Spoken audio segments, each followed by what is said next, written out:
Hey guys, you are watching your anime world. How are you all? Please support to subscribe this channel for watching new interesting stories. So in this video, we will see what if Deku has the shapeshift quirk. Here is short summary. What if instead of having the greatest heroes in his corner, what if Izuku had the animal kingdom in his corner? Izuku has a quirk, but not OFA. Smart Izuku, strong Izuku, possible harm or just one. But before we start, if you want more stuff like this, then be sure to subscribe and like this video. And if possible share this video with your friends. Now let's start the story. The job of a hero was once seen as just fiction, but for one Izuku Midoriya the job of being a hero was real. One day out of nowhere a baby was born with the ability to glow, and from that day on people all over the world started to develop unique abilities and superpowers, which were later called quirks. Jumping to the present time, about 80% of the world's population have some type of quirk. With the rise of super-powered individuals, crime rates grew tremendously until the once fictional job became real, the job of a pro hero. In a little apartment in Japan we see a little green-haired boy sitting in a chair with his mother watching a video of the #1 hero in Japan, All Might saving people with a smile on his face. "Have no fear, citizens. Why? Because I am here," said All Might as he can be seen carrying people to safety from a burning building. "See mommy, All Might is the greatest hero," said a little Izuku to his mother, who just looked at her 3-year-old son with all the happiness a mother can show. "I know sweetie, he is very strong and brave," said Inko. "Yes he is, and once my quirk comes in I will be a hero just like All Might," said the excited little Izuku. His mother just smiled at her son, but she was worried for her son. She and her husband didn't have the strongest of quirks. She could pull small objects to herself and her husband could breathe fire. She knew that there was the chance that he could develop a combination of their quirks, but sometimes those can be rare. But deep in her heart she knew no matter the quirk her baby had, she knew he would do great things. Time skipped 2 months. Izuku's 4th birthday. It was Izuku's 4th birthday and he and his mother went over to the Bakugos to celebrate, and so Izuku could play with his best friend Kachan. Will the adults talk in the living room? Inko and Bakugo's mother Mitsuki were talking like they used to back when they were friends in high school. They have been friends since then and have been in contact with each other for many years, and they helped each other with problems over the years. Like when Inko had to help Mitsuki calm down when her now husband Masaru Bakugo proposed to her. She was so excited that Inko thought she would burst from happiness, or the time when Mitsuki helped Inko to find a husband. Because at the time Inko was very self-conscious about her body, even though by Mitsuki's standards she was a supermodel, and to help her shy friend she set her up with a guy that was great friends with her husband, a nice man named Hisashi Midoriya, and just as if she planned it they were happily married in no time. As the two mothers talked, Masaru walked into the room with some drinks for the ladies and himself, but Inko noticed that there was an extra cup on the plate, and she didn't know who it was for. The only other person that they would talk to like this was Hisashi, but he was overseas working. Inko's thoughts came to a stop when the doorbell rang to the Bakugo house. Masaru called the boys downstairs before walking over to the door. As little Izuku and Katsuki came downstairs he asked Izuku and his mother to come to the door. The mother and son duo came to the door with Inko holding her son in her arms with a quizzical look on her face. Will Katsuki and his mother stood behind them with questioning looks as well. "Now that it is your 4th birthday Izuku, I thought that you deserve a great big present, and for you Inko a little early birthday present," said Masaru as he opened the door to reveal Hisashi standing there with a big smile on his face. "Happy birthday my little hero," said the now very happy father. In a flash Izuku was running to his dad yelling his name, with Inko not far behind her son. As the two green-haired missiles hit Hisashi they had a big family hug with all of them shedding tears of happiness for seeing each other. "I thought you wouldn't make it and that you had to stay in America for a couple more years," said a very happy Inko. "I did until Masaru helped me find a job closer to home, because I miss seeing you and our son so much," said Hisashi before kissing his wife, and lifting his son to hug him more. After the family reunion they all walked back inside into the living room so that Izuku could open his presents. He couldn't wait to see what he got. The first present was from Mitsuki and it was a book about dinosaurs and other prehistoric creatures, which he loved, because ever since he could read or even talk, he loved animals, be that from common dogs and cats to snakes and lizards. He even likes insects much to friends' dislike for the bugs. And recently when he and Katsuki went to the museum he loved to look at the dinosaur bones. With a big smile he gave his auntie Mitsuki a big hug. Next was Masaru, but he just said that his present was already here, and Izuku just looked at his smiling dad. Next was Katsuki, who with a little help from his mom gave him another book on insects and arachnids. Finally his parents gave him one more book about animals, which he loved to see, and hugged his mother. Then his dad turned to little Izuku and asked, "Do you like the presents that you got?" And little Izuku just smiled the biggest smile he had ever given, but to the unknown knowledge of the people in the room Izuku's quirk began to manifest. Time skip couple months after Izuku turned 4. Izuku was walking around the playground at school with Bakugo and their other friends, until one of them got the ball they were playing with stuck in a tree. "Oh no, the ball is stuck, now how are we going to play?" asked one of the kids. "Watch out, I will just climb the tree and get it. You guys just wait, none of you are strong enough to make it up there." "But the future #1 hero can," said a very overconfident Bakugo. As this was happening, little Izuku was waiting to see his friend get the ball, but he was also scared because he didn't want his best friend to get hurt. "Got it, you guys," said Bakugo as he threw the ball down and started to climb down. As he was on his way down, the branch he was holding snapped and he began to fall. As Bakugo screamed, the other kids ran to catch him. "Oh no, I have to get him. If I don't he could get hurt," thought Izuku as he ran with the other kids. They ran as fast as they could, but they knew they wouldn't make it. "No, I have to go faster to help Kachan, like a hero. Just a little fast," thought Izuku as he wished he could be as fast as some of the animals he has read about. Like a cheetah. In that moment it happened. A strange sensation went over Izuku as he felt himself become faster, more elongated and more furry. In the blink of an eye the other kids saw a small feline run past and cushioned the Bakugo fall. But unable to hold his weight fell to the ground as well. "What happened? Is everyone alright?" asked the kid's teacher before she saw little Bakugo laying on top of what looked like a cheetah cub. But before she could ask what a cheetah was doing there, it changed back into Izuku. The only problem was that he had no clothes on. Quirk doctor's office. "Well, I am happy to tell you, Ms. Midoriya, that your son is healthy and that his quirk is a very unique one at that," said the doctor to the now happy mother holding her also very happy son. "So what is his quirk, doctor, and is there any danger to it for him to use?" asked Inko. "Well, from what we could get from the equipment we used, and funny enough we had to use a lot of equipment just to get the full picture of your son's quirk.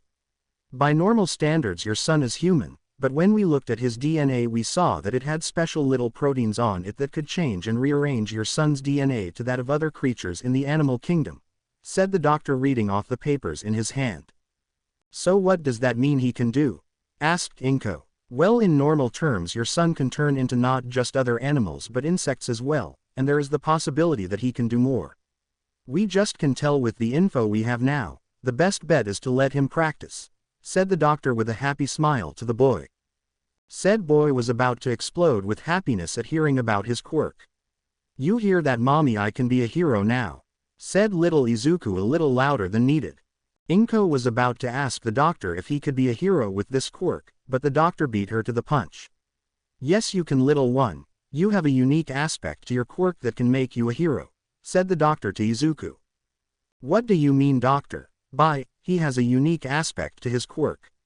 Do you mean he is different from others with this quirk?" asked a confused Inko. "What I mean by it is that, Izuku here can change shape to that of other creatures, but he can also change individual parts of his body instead of his whole body. You see, most people with shape-changing quirks can only change one part of their body or their whole body, not both," explained the doctor. "I understand now. One more question. What are the downsides to his quirk and how can he train it?" asked the worried mother. From her tests, the only downsides to his quirk is that when he changes from it takes a good amount of energy to do and he can only have one change at a time, cause after that he said that it hurt a little, but this might just be because he just got his quirk. The best way to change that is to build up his stamina and for him to get used to having multiple changes at once, said the doctor. I understand, doctor, thank you for your time, thanked the mother as her and her son left the office. On the way home, Inko called her husband to tell him the good news, and to tell Mitsuki about Izuku's quirk. Bakugo house. As Inko and the other adults were talking, Bakugo and Izuku were upstairs talking about their quirks. That's so cool, Kachan, you can make an explosion out of your hands, said an excited Izuku to Bakugo, who just stood there with a smirk on his face. I know, but yours is pretty useful as well, who knows, maybe one day you can be my sidekick, when I become the #1 hero, said Bakugo with all the smugness a 4-year-old can have. Izuku was about to just agree with him, when he stopped and thought. I know Kachan is strong, but I want to be the #1 hero too, and in a rare moment of pride Izuku looked at Bakugo and said, or maybe one day you could be my sidekick when I become the #1 hero.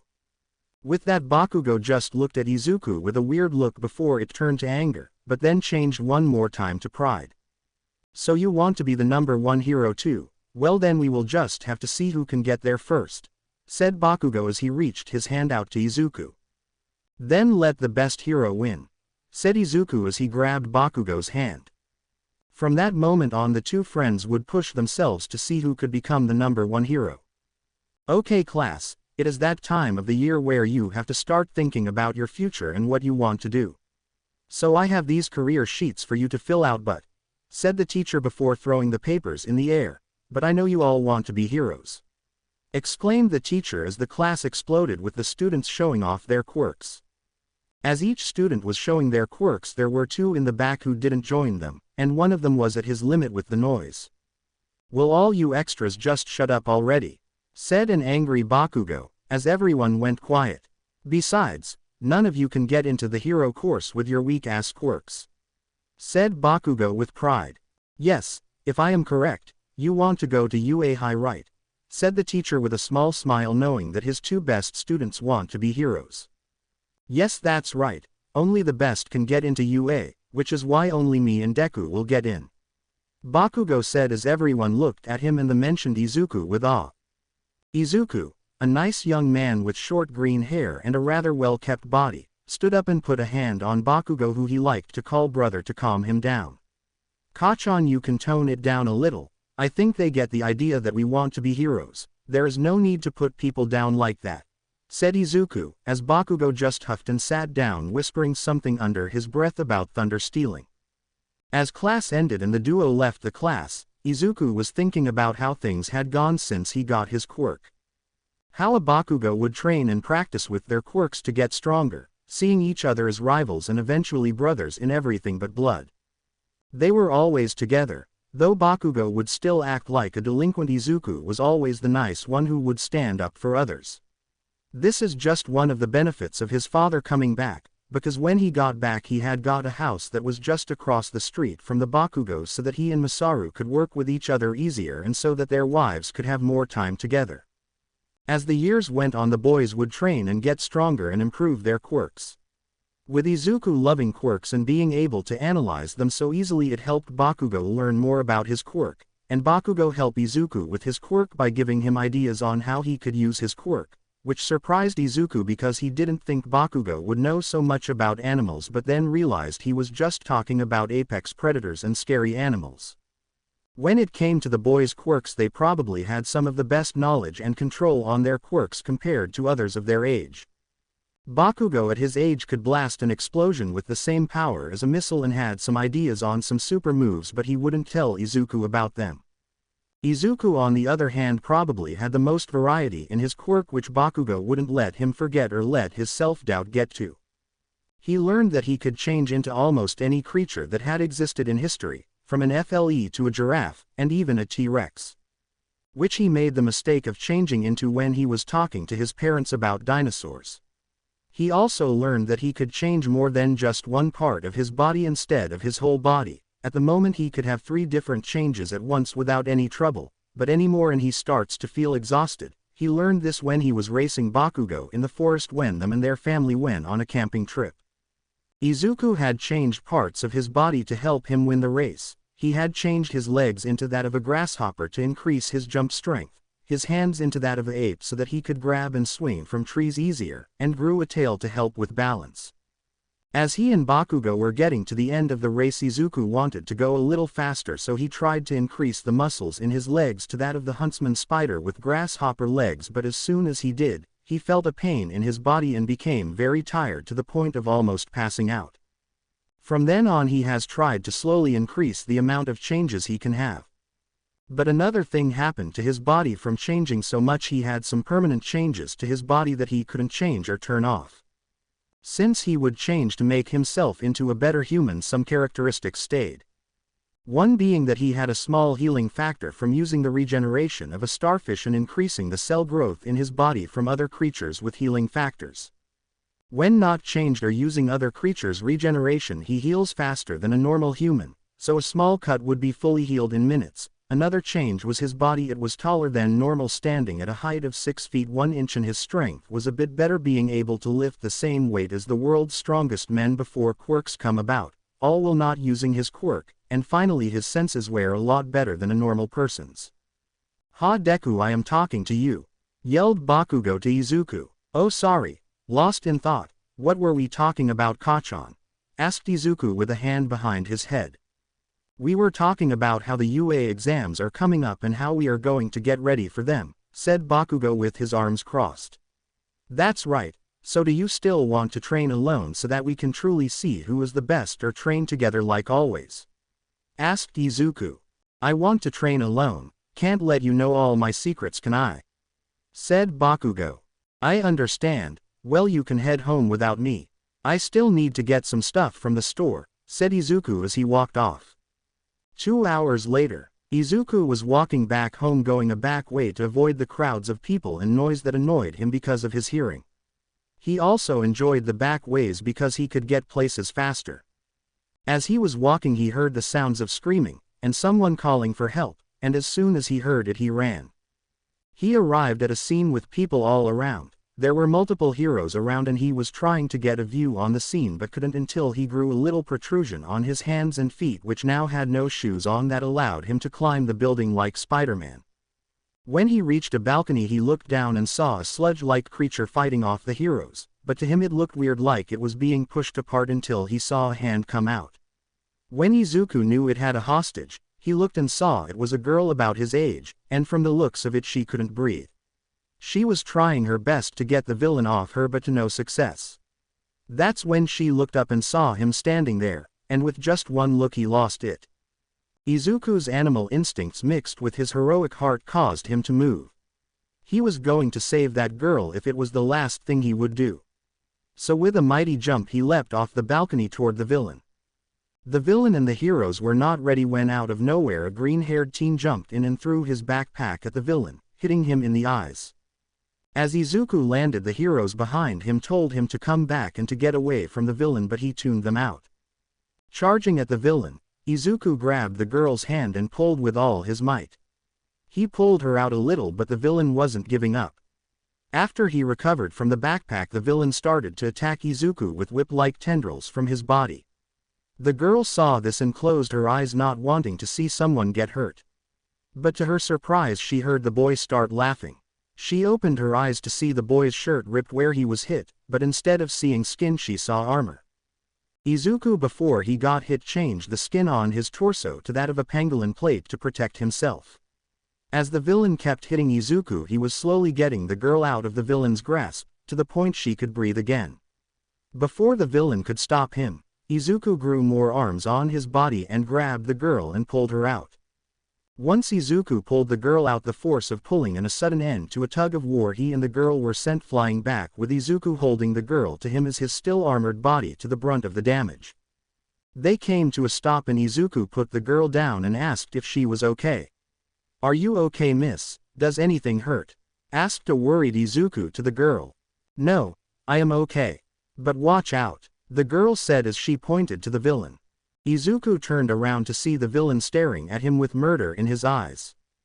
"Kid, I don't know who you think you are, but I will not be bested by some snot-nosed brat," yelled the villain as he charged at Izuku, but stopped short when he felt something he wasn't ready for: fear. All he felt was the overwhelming sense of fear and the want to run away.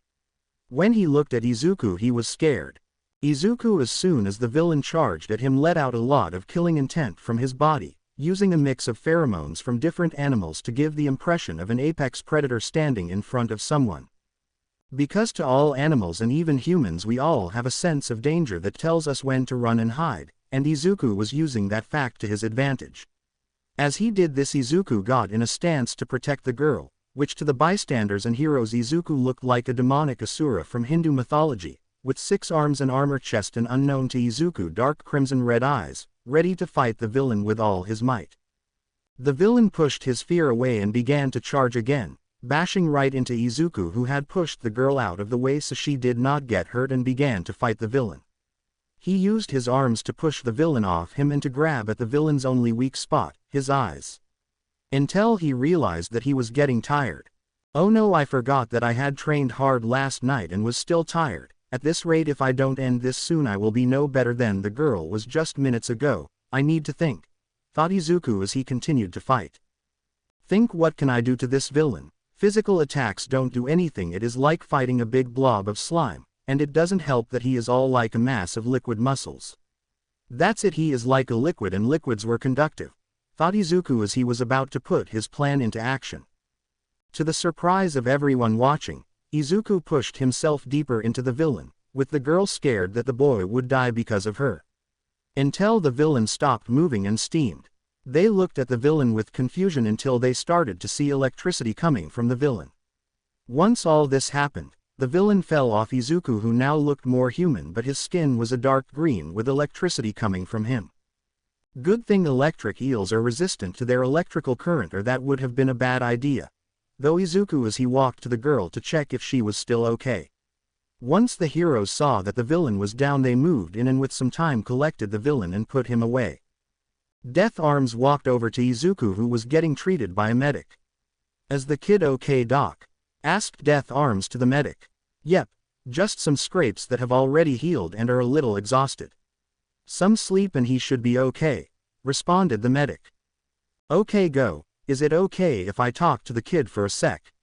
he asked, and the medic went to check on others. Death Arms moved forward to talk to Izuku and the onlookers while taking photos and videos.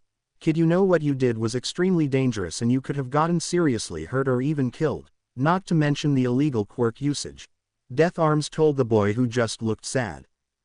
Death Arms leaned in and put a hand on the boy's shoulder and whispered to him. "But overall, a good job. Thank you for the help and for saving the girl. I can see you being a great hero one day. Can't wait to work with you," he said before walking to the crowd of people to talk. Izuku got the okay to leave by the medic a little later and started to walk home, but after getting away from the people and heroes he heard something behind him. "Hey, you wait," he heard from a female voice in rough Japanese. Izuku turned around to see the girl he just saved. "Yes, what is it? Are you okay after you were attacked?" he asked the girl. "Sorry, my Japanese bad, but thank you," the girl said in her best Japanese before going to English halfway through. "You're welcome, and it is good to see you are okay," Izuku said back in perfect English. The girl looked surprised, and then something happened. "You can speak English, that makes this so much easier. Dang, here I thought I would make a fool of myself by my bad Japanese," said the girl in English to Izuku. "Yeah, my dad taught me English, and it's okay," said Izuku as he got a better look at the girl.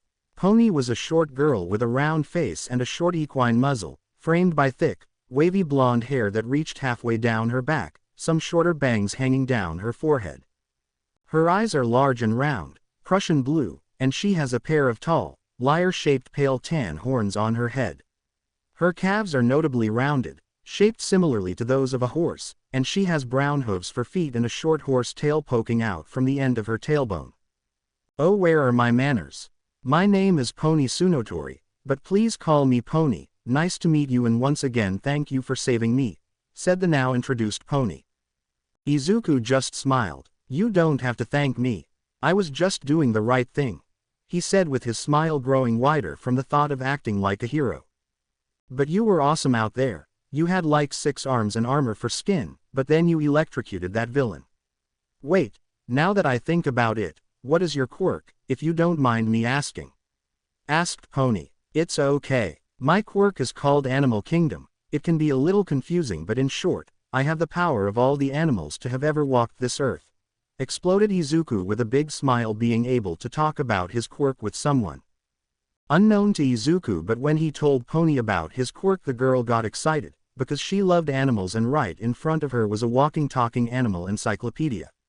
If you don't mind me asking, what is your quirk? I think it has to do with the horns on your head, right? Asked a curious Izuku.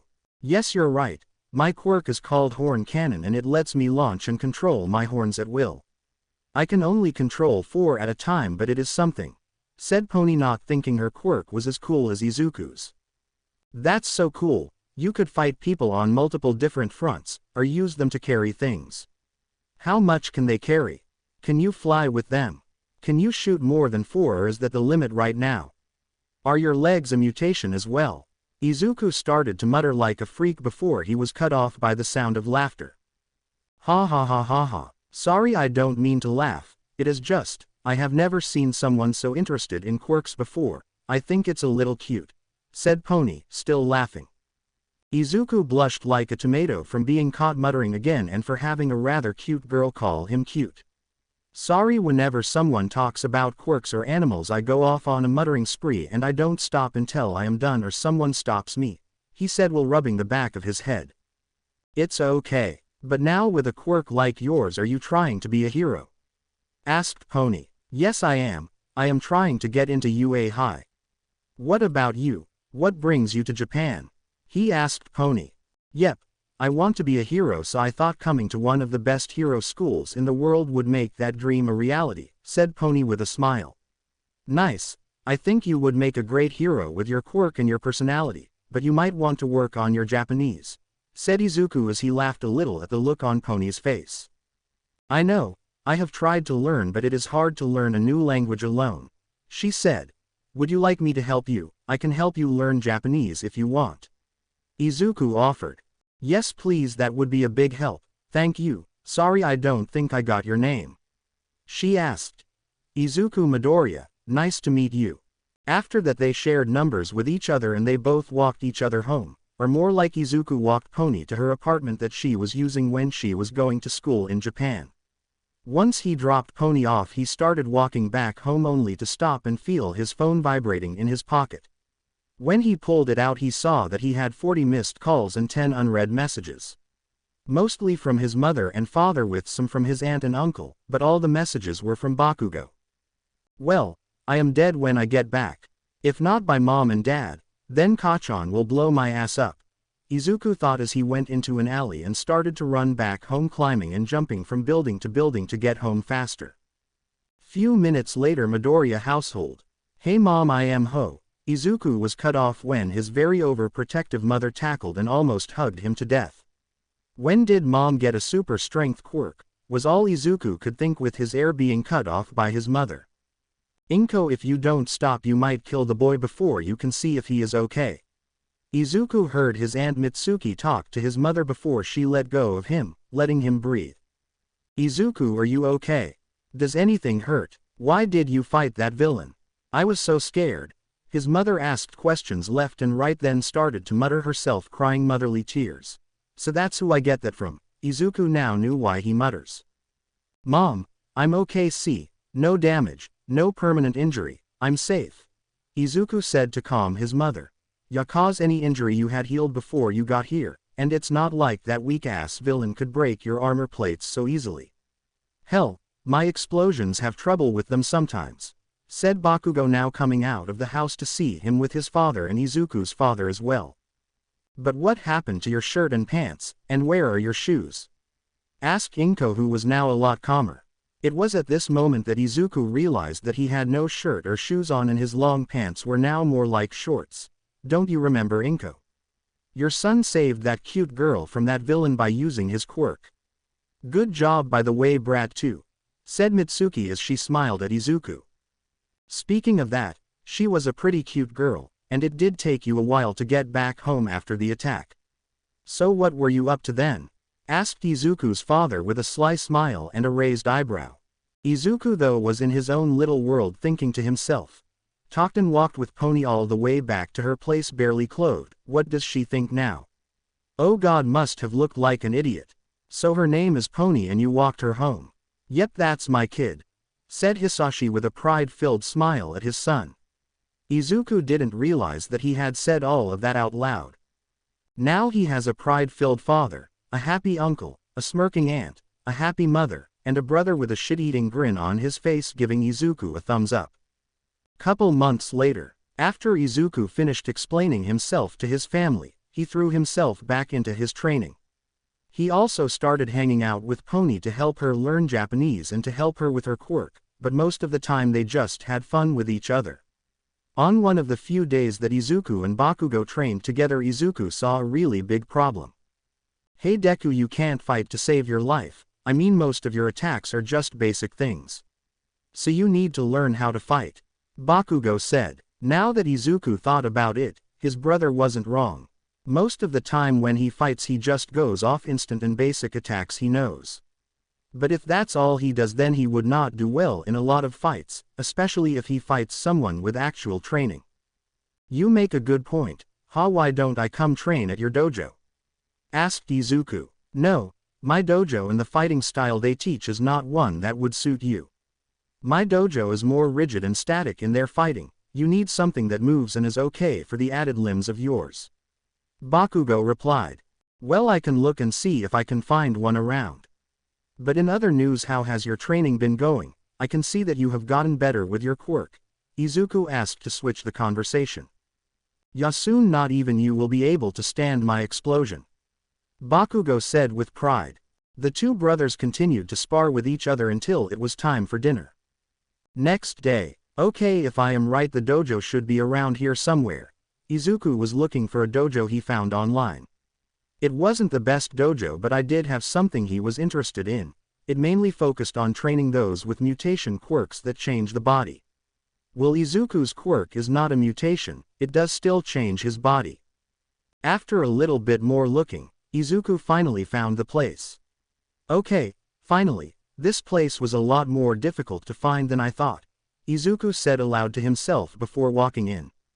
As soon as he entered, he was greeted by the sight of a lot of people training. Some looked normal with no changes to their bodies, but some had some big changes. He saw a man with two tails that looked like scorpion tails, he saw a woman with the body of a snake, and another woman with the lower body of a spider. Cool, is all Izuku could say on the sight. Before he could get too engrossed in the classes, he was brought out of his thoughts by a voice to his side. Hello, my name is Hayo Kendo, and this is my dojo. What can I do for you today? Said a tall orange-haired man. Hi, my name is Izuku Midoriya, and I would like to sign up to train here, Izuku said to the man. Perfect, then you have made the right choice. If you will follow me into my office, we can start the paperwork, Hayo told the boy. As Izuku entered the office, he sat down across from Hayo. The two started talking and doing paperwork. Alright kiddo, we are almost done, just have to get your info so that we can put you in the right class. Are you okay with telling me your info? Hayo asked. No problem, sir. What do you need to know? Izuku was ready to get the paper done so he could train. Please, you can just call me Kendo-sensei, and I just need to know your height, weight, and what fighting style you would like to learn, asked Hayo. I am 6 feet 1 inch, I weigh 188 pounds, and I would like to learn a fighting style that I can use with extra limbs, responded Izuku. Okay, all good. If you don't mind, what is your quirk? Most people that want to learn that style have a mutation quirk or something of the like, he asked. My quirk is called Animal Kingdom. I can basically become any animal I want and manifest different animal features on parts of my body, Izuku expanded, changing his hand to a claw and growing a tail as demonstration. Impressive, you might just be the perfect student for someone, Hayo said to Izuku's confusion. After a minute or two, the two were done and Hayo called for someone, and soon a girl about his age arrived at the door. You called, what do you need me to do, dad? Asked the girl, who looked very similar to Hayo. Itsuka, can you help our new student here get a training GI and introduce him to his new sensei? Hayo asked the now introduced Itsuka. Sure, think dad, come newbie, let's get you ready for training, said Itsuka as she pulled Izuku out of the room. After putting on multiple GI that were too big and too small, Izuku finally had a good fitting GI on. Is this how it is supposed to be worn? Izuku asked, feeling weird in the GI. Yes and no. These GI are made for people with mutations or transformation quirks, and with you it is weird because you can change to different things rather than just one change, so getting the right GI is hard. But that one should work for you, said Itsuka. Alright, I will take your word for it. Thank you, miss. I think your name was Itsuka, said Izuku. Oh yeah, sorry for not introducing myself, my name is Itsuka Kendo. Nice to meet you, introduced Itsuka. Nice to meet you too, I am Izuku Midoriya, Izuku said to introduce himself. If you don't mind me asking, what made you want to come here and train?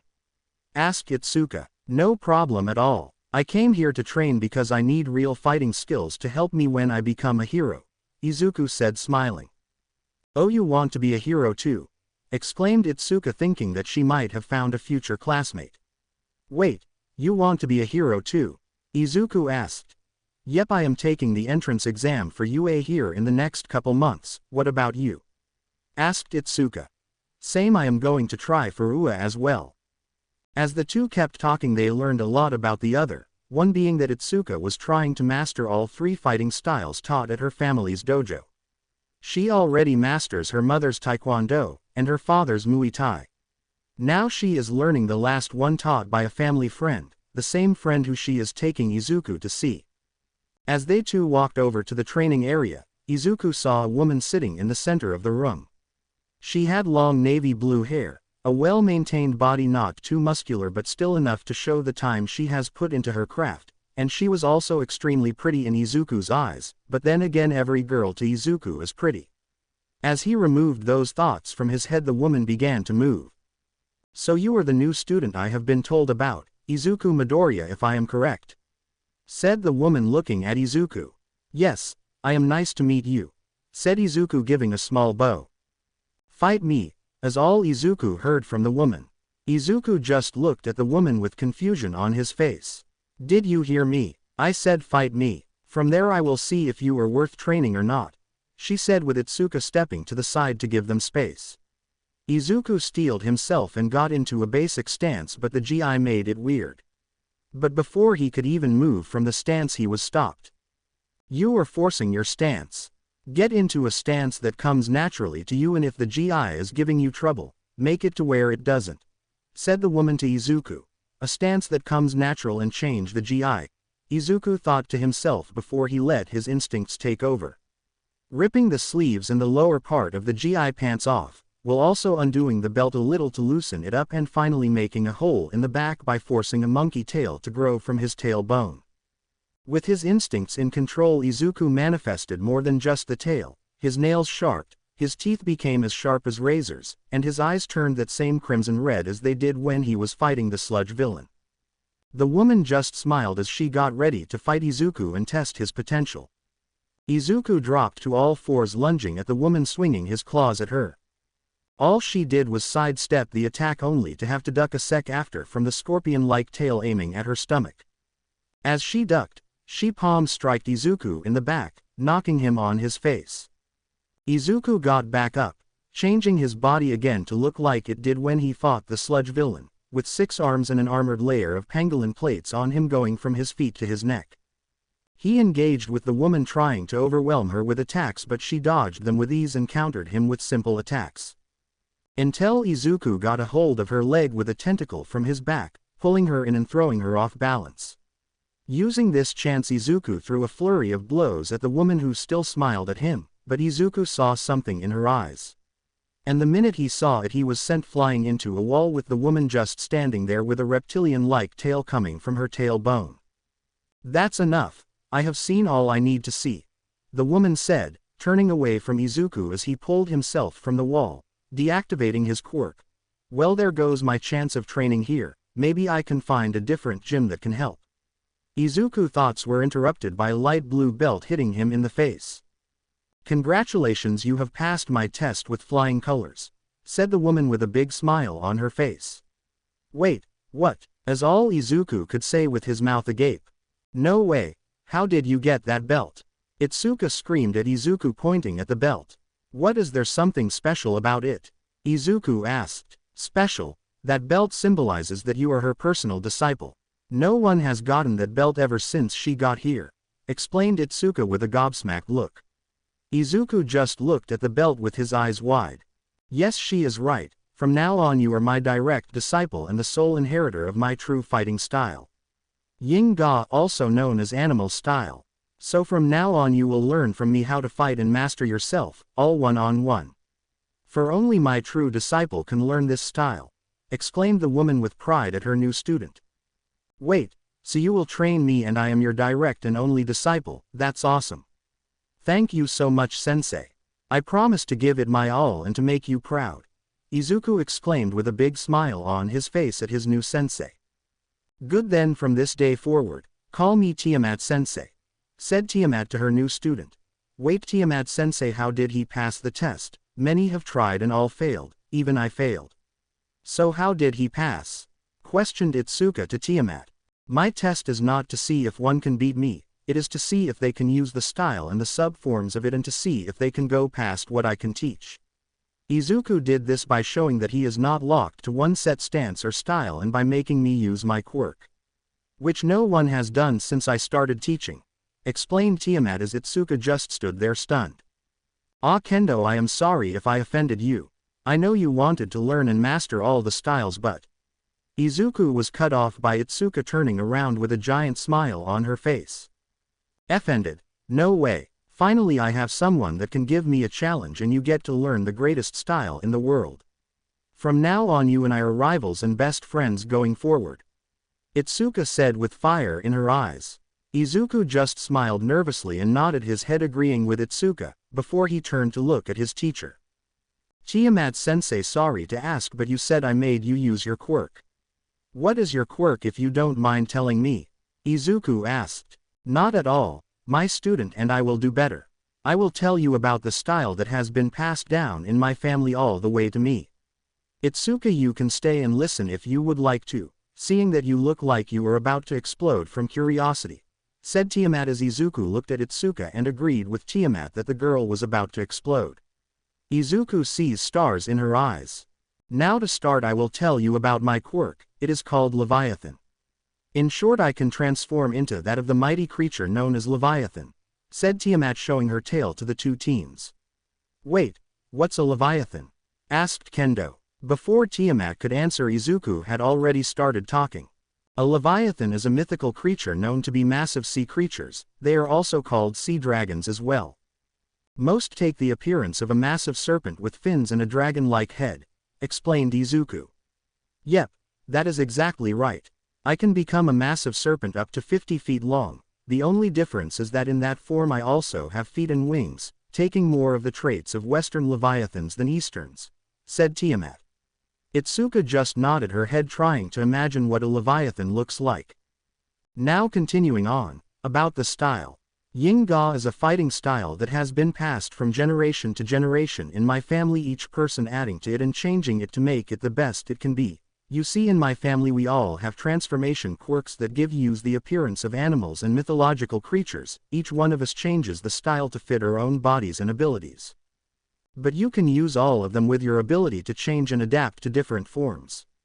You learn not just my form but that of my whole family, hence why you are my chosen disciple, said Tiamat as Izuku thought of all the different forms that the style could have, but then he thought of something. Wait, but I can only turn into creatures that actually exist. I wouldn't be able to do some of the stuff your family did, Izuku said with a little sadness in his eyes. Actually you can. Most things based in myth have real-world counterparts. For example, the phoenix can die and come back to life. In the real world there is a jellyfish that can die and be reborn and live forever, she said to Izuku. So that means I could use the abilities of the style to their max and past that. Izuku thought out loud as he started to think of all the good he could do with these skills. Now there is one thing about the style that I can teach you, and that's the self-form. It is where the person makes their own unique form of the style to have as their own in the cycle of the fighting style. I can't help you with it because you have to make it to fit you. Can you do this? Tiamat asked, and Izuku just nodded with determination in his eyes. 2 months till UA exam. It's been about 4 months since Izuku started his training with Tiamat. In that time Izuku has come a long way in his training, learning a good amount of Yin-Ga from Tiamat. At the same time Izuku and Itsuka spent a lot of their free time at the dojo together. They were always pushing the other to do better, and occasionally would spare each other. Just like they are now. And with that I win. That's 72 wins for me and 68 wins for you, said a exhausted Izuku, putting his hand out to help Itsuka up from the mat. Yeah, I know, but at least the gap between our scores is getting closer, reminded Itsuka. Over the months the two got along quite well, learning new things about each other. For Itsuka, she learned that Izuku would normally sleep in an animal form, and said something about it feeling more normal. She learned this when Izuku finished training with Tiamat. One day he went to a corner and changed into a big wolf and just fell asleep right there.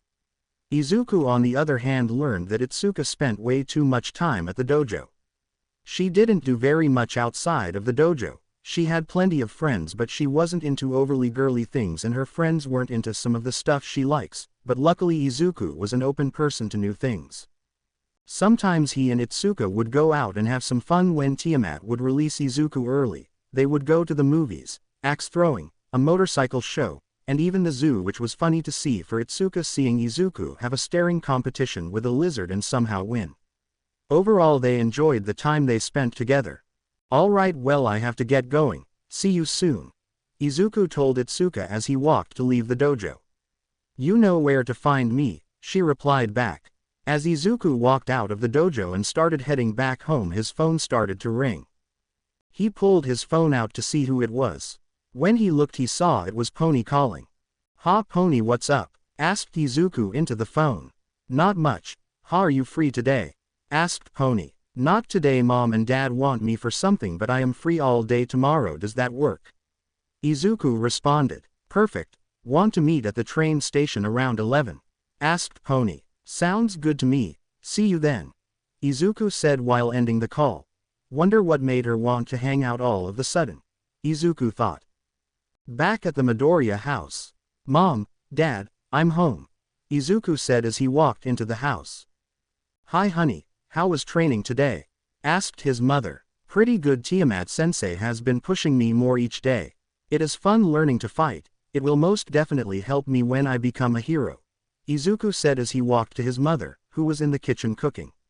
When he entered the room, he saw his mother cooking, but he also saw his aunt helping her with his dad and uncle sitting at the table talking. "Ha everyone, wasn't expecting to see you auntie and uncle. What is the occasion?" asked Izuku while giving hugs to everyone. "Well, your dad and Musuru closed a big deal today, and it is almost time for you and my brat to go to UA, so we thought we would have a get-together to celebrate the amount of time and effort you two put into your training and studies," said Mitsuki. The night went on with the Midoriyas and Bakugos enjoying the time they spent, and with the boys talking about their training. The next day, Izuku waited at the train station, in a blue button-down t-shirt with a white undershirt, some jeans and his favorite red shoes. As he was waiting, he looked at the time, seeing that it was on 10:50. He still had 10 minutes to go. Izuku arrived 15 minutes early like any gentleman should, and because he wanted to try and come up with an idea of what to do with Pony for the day. There's the movies, and the arcade, or maybe an anime convention, Izuku thought to himself for a little before he heard someone calling his name. "Ha Izuku, hope you weren't waiting long. Are you ready for a day together?" said Pony as she walked up to Izuku, who took a sec to look at what she was wearing.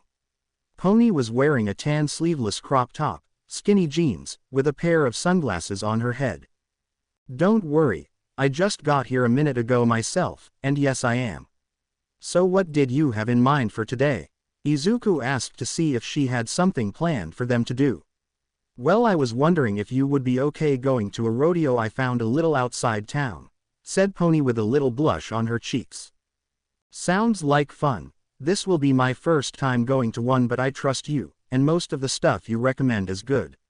So let's go," Izuku said with a smile on his face, just happy to hang out with Pony. "Yaa. Let's go then. Hurry hurry," Pony said excitedly as she pulled Izuku by the arm. Izuku felt a strange feeling when Pony grabbed his arm, but it wasn't unpleasant, it actually felt good, like warmth washing over him.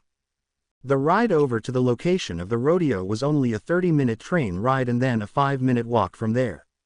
As they were on the train, Pony told Izuku what a rodeo was and all the cool things you can do. When they got off the train and started walking to the location, Pony looked at Izuku and asked him a question. "Hey Izuku, can I ask you a question?" "You just did," Izuku said jokingly. "I'm serious," Pony said, causing Izuku to stop joking around. "Yeah, you can ask me anything," said Izuku to the now blushing girl. "What are your thoughts on me? Like, what do you like about me, and is there something you don't like?" the girl asked, causing Izuku to think for a second. "I mean, what do I think? Well, you are one of my best friends, and as for stuff I like, the list it is too long to even start naming things. But if I had to pick the important ones, it would be that you are always looking to have fun, you always wish to make others happy, and that you don't look at me weird when I mutter from time to time. As for things I don't like, I can't think of any. Why do you ask?" said Izuku to Pony, who had stopped and stepped to the side for a moment. "Well, I asked because I also think of you as the same as my best friend, but I also have the feeling of wanting to see you as more. I mean, you have been the nicest person to me since I got to Japan, you helped me learn Japanese when I struggled with it, you went out of your way to help me with my quirk and to help show me around, all without asking for a single thing. You see, back home, I was made fun of because of my quirk and mutation, and seeing you just accept it and even praise them, well, it really makes me happy and, well, what I am trying to say is..." Pony was becoming a tomato, about to ask her question, only to be stopped by Izuku answering the question before she asked. "Yes," said Izuku. "What, but you don't even know what I was going to ask," said Pony. "Actually I do know, and my answer is still yes, but to make it fair I will ask myself as well," Izuku said. Will walk up to Pony, grabbing her hands and holding them softly on his own. "Will you be my girlfriend, Pony?" asked Izuku, looking Pony in the eyes. Pony was stunned. She was afraid that Izuku would reject her, that he would leave her.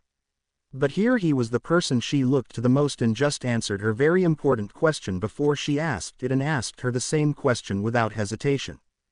With tears of happiness appearing in her eyes, Pony jumped on Izuku and gave him a big kiss on the lips. "So I take that as a yes then?" Izuku asked with a smug look on his face. "Yes, you dummy, yes, I will be your girlfriend," Pony replied with a large smile on her face. Izuku just smiled and picked Pony up in his arms and spinning her around with her, just laughing and smiling. "So I assume this would be a first date then, if I'm not wrong?" asked Izuku with a raised eyebrow. "Only if you want it to be," Pony said, smirking at Izuku. With that, the two grabbed each other's hand and walked to the rodeo to enjoy their first date. With Izuku getting that warm feeling again, but stronger this time, and the overwhelming urge to protect Pony at any cost, which just made him smile, given he would protect her either way. The two teens enjoyed that date. Izuku tried American food and some of the cowboy-themed games, winning Pony with an old Western-style sheriff's badge pillow that read "Protector of your comfort." All while Pony showed her skills in most of the games she and Izuku did together. They both tried the robo-bull ride to see who could last longer, with Izuku having to stick himself to the bull like a spider just to try and beat Pony. It would have worked if Pony didn't see him cheating and called him out on it, causing him to forfeit the win to her. "I had fun today, do you?" Izuku asked the girl to his right. "Yeah, it has been a great day so far. But hey, before we go, let's see the bull show first, then we can head back to town," Pony suggested. "Works for me," Izuku said, heading towards where the bull show was. There was a big fence in the area that you can stand on the other side of to see what the bulls and the performers are doing. When they walked up to the fence, Izuku saw people climbing on the fence to get a better view, when he looked down to see Pony about to do the same. Only for Izuku to pick her up and put her on his shoulders and increase his size so that he and Pony could see the show easily.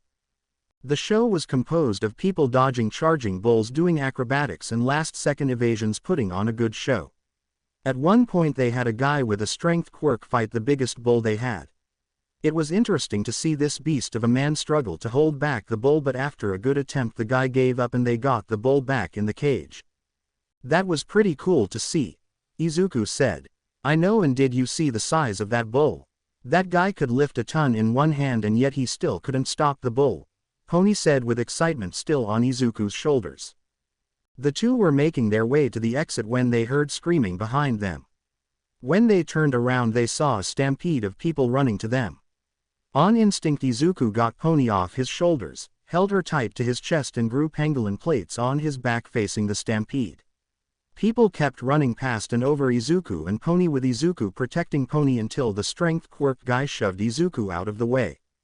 Once Izuku got up he looked around for Pony to make sure she was okay. After looking for a sec he found her against a tree but with a face of fear. Izuku looked in the direction she was looking to see the bull rampaging around, and about to charge Pony. Izuku bolted toward Pony to get her out of the way but he wouldn't have time. So he did the next best thing.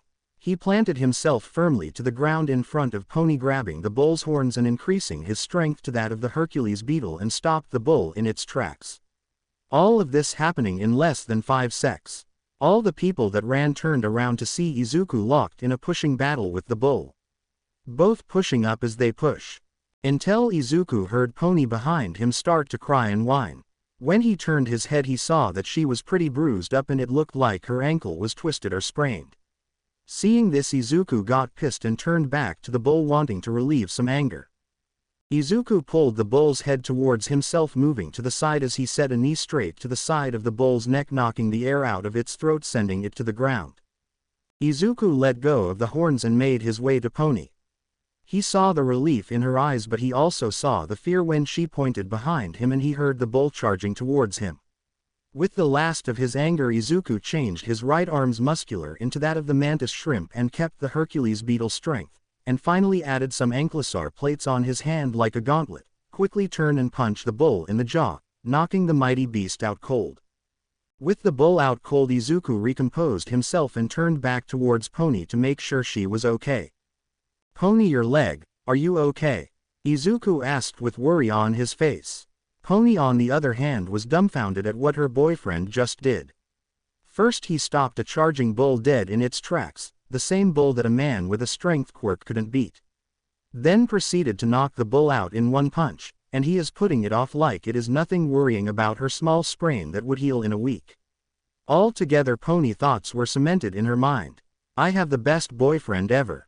I'm okay Izuku, but that was awesome what you did, Pony said smiling at her boyfriend. This made Izuku's worry leave him seeing that she wasn't hurt too bad and that she was still in good spirits. With a smile Izuku picked up Pony in a princess carry and started walking back to the train station. Pony started to blush from the action before leaning in and wrapping her arms around his neck smiling. Back on the train. By the time Izuku got himself and Pony on the train it was night out and there were not many people around. Izuku was still carrying Pony who had fallen asleep at this point in his arms. Izuku enjoyed his time with Pony and he hoped that the bull rampaging didn't make Pony enjoy it less. Izuku sat in a seat close to the door with Pony still asleep in his lap. After a short time the train started moving and the sudden shift caused Pony to wake up. "EHHH, where am I?" Pony asked looking around realizing she was on a train. "Hey sleepyhead, how was your nap?" asked Izuku, still holding Pony, who after realizing where she was and what her boyfriend was doing started to blush like a tomato. Pony tried to get out of Izuku's arms, but as soon as she did she felt Izuku's hold get tighter. Pony looked at Izuku to ask why he was holding her so tight. "Please, if it's okay with you, can we just stay like this a little longer?" asked Izuku, not wanting to let Pony go, enjoying the warmth he felt from holding her. Pony thought for a second, then leaned back into Izuku's chest, hugging him. The two teens stayed quiet on the train, enjoying the company of the other. As the train got close to their stop, Izuku broke the silence. "Hey, I don't know about you but I enjoyed our little date," Izuku said smiling. "For a first date it was interesting, but I am just happy that I could be with you," Pony said leaning into Izuku kissing him on the cheek. Izuku, not ready for the kiss, turned into a cherry at the action, not noticing that his quirk activated, growing a wolf's tail that started wagging like crazy. Pony, seeing the tail grow and start wagging, just started laughing thinking that it was adorable like a little puppy. After Izuku got over the kiss and put his tail away, he started to think about Pony's ankle. "Pony, is your ankle okay? Does it still hurt?" asked Izuku. Pony tried to stand, but as soon as she did, her ankle gave out, with Izuku catching her. "It doesn't hurt as much and it's not that bad, but I don't think I will walk for a couple days," responded Pony. "I can't let her be by herself with her ankle like this. What should I do?" "Well, I could bring her to my house and have Mom and Auntie help her, but if I do that then I would never hear the end of it from them, and Kachan will just have more ammo to make fun of me. What should I do?" Izuku was having an argument with himself about what to do. As the train came to a stop, Izuku made up his mind and he was going to bite the bullet. "Pony, if it's okay with you, I can take you to my house where my mother and aunt can help with your ankle. I don't want to just leave you alone to deal with it." "Is that okay?" Izuku asked. Pony only had one thought on her mind after hearing that. Meet Izuku's family. He wants me to meet his family. What does this mean? Pony was completely lost on her own. She didn't notice Izuku trying to get her attention. "Pony, Pony, Pony." After Izuku tried for the third time, Pony finally snapped out of her absence. Yeah, it's okay with me. We can go to your place," Pony said, blushing, still thinking about meeting Izuku's parents. With that settled, Izuku picked Pony up again and started walking to his house. As the two teens walked through the nightlife town, with people having good times and hanging with friends and family. "The town is very lively at night, it seems," said Pony. "Yeah, a lot of people come out and have fun. It's always nice to see people having fun," said Izuku. After looking at the town, Izuku got an idea that would be a nice real ending to their date rather than the bull attack being the end. Pony, before we get to my house, is it okay if I show you something I think you might like?" asked Izuku. Pony just nodded her head. With the confirmation, Izuku ducked into an alley, setting Pony down for a second. Izuku took his top shirt off before ripping holes in the back of his undershirt. Pony was confused before seeing Izuku sprout big black wings out his back, picking her up, and started flying. Pony, after seeing Izuku grow wings, was speechless. To her, Izuku looked like some kinda angel. Izuku was thinking to himself. "I got lucky this time. I have never tried growing wings that are still in human form. Guess things like that grow to match the size of my body is needed, good to know." After gaining altitude for a little, Izuku stopped. "So what do you think?" asked Izuku, nodding to the view. When Pony looked, she saw that they were hovering high enough to see all of their town and then some. She saw the buildings all lit up with lights and the moon high in the sky gave the view even more beauty. In short, she was captivated by the view. After spending a little time hovering, Izuku started flying the rest of the way home. Once he started moving, Pony held onto Izuku tight, the fear of falling finally hitting her. Izuku felt this and tightened his hold on her, and started growing a tail like a snake that wrapped around her for more security. A few minutes later, little Izuku saw his house, and to his surprise, Bakugo was standing outside his house with his parents and Izuku's parents. "Oh no, this can't be good," Izuku thought to himself. As he was coming in for a landing, everyone heard his wings and stepped back for him to have a better landing zone.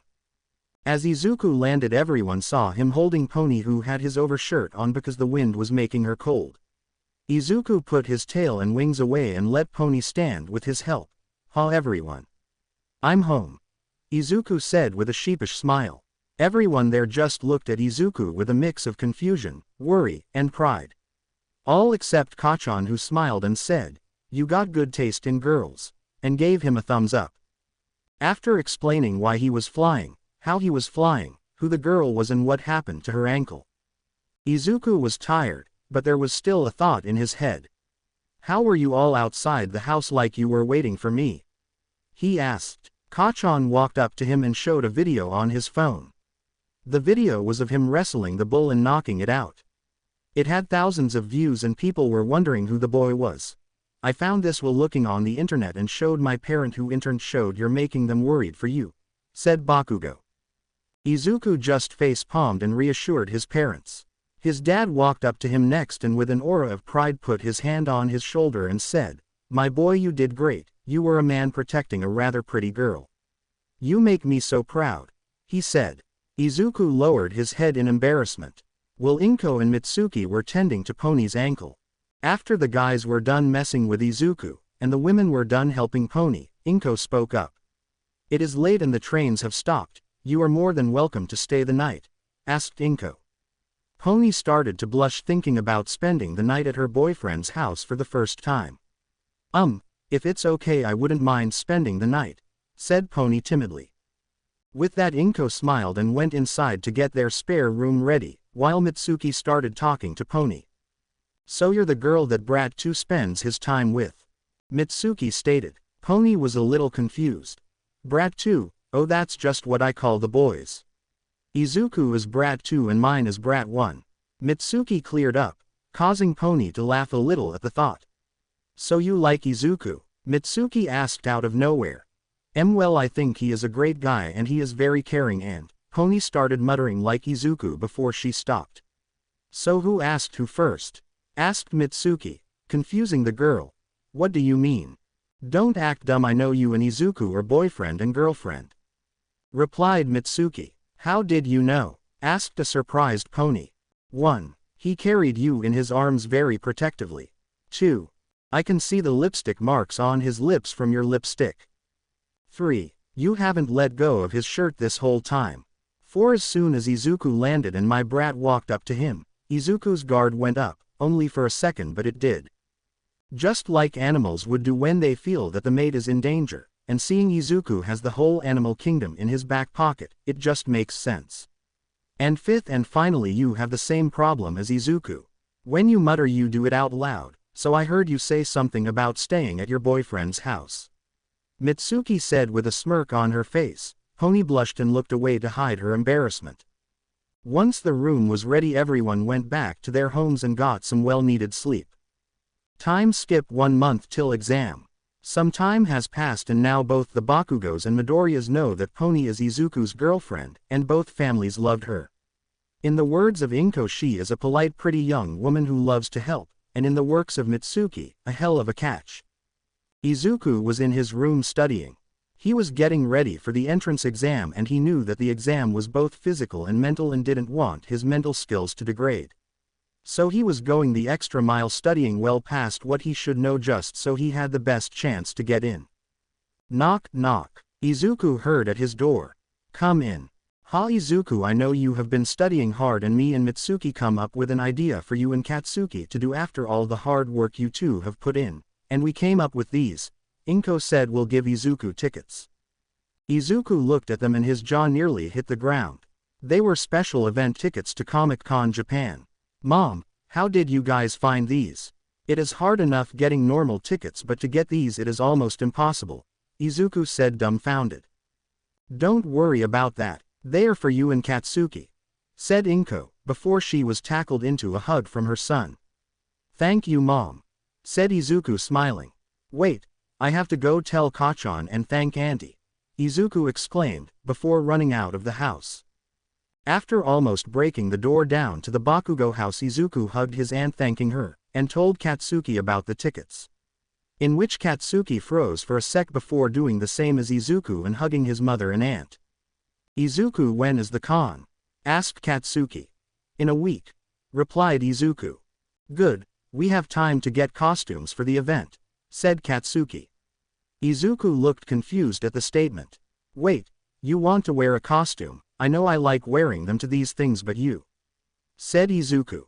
"Ha, I can wear a costume if I want," replied Katsuki. After they both decided on what they were going to do as they went to the store to get what they needed. A week later. "Okay boys, are you excited for the con?" asked Mitsuki, who was driving the boys. "Absolutely," said both boys. "I like your costumes, boys," said Mitsuki, looking at the two in the rear view mirror. Katsuki was wearing a very well-made Moon Knight costume from Marvel, while Izuku looked almost identical to Beast Boy from DC Comics. "Izuku won't get in trouble for using your quirk in public. I mean, you use it quite frequently, but you normally can't be seen when you do, but this time you will be in a crowded place," asked Mitsuki, not wanting her nephew to get in trouble.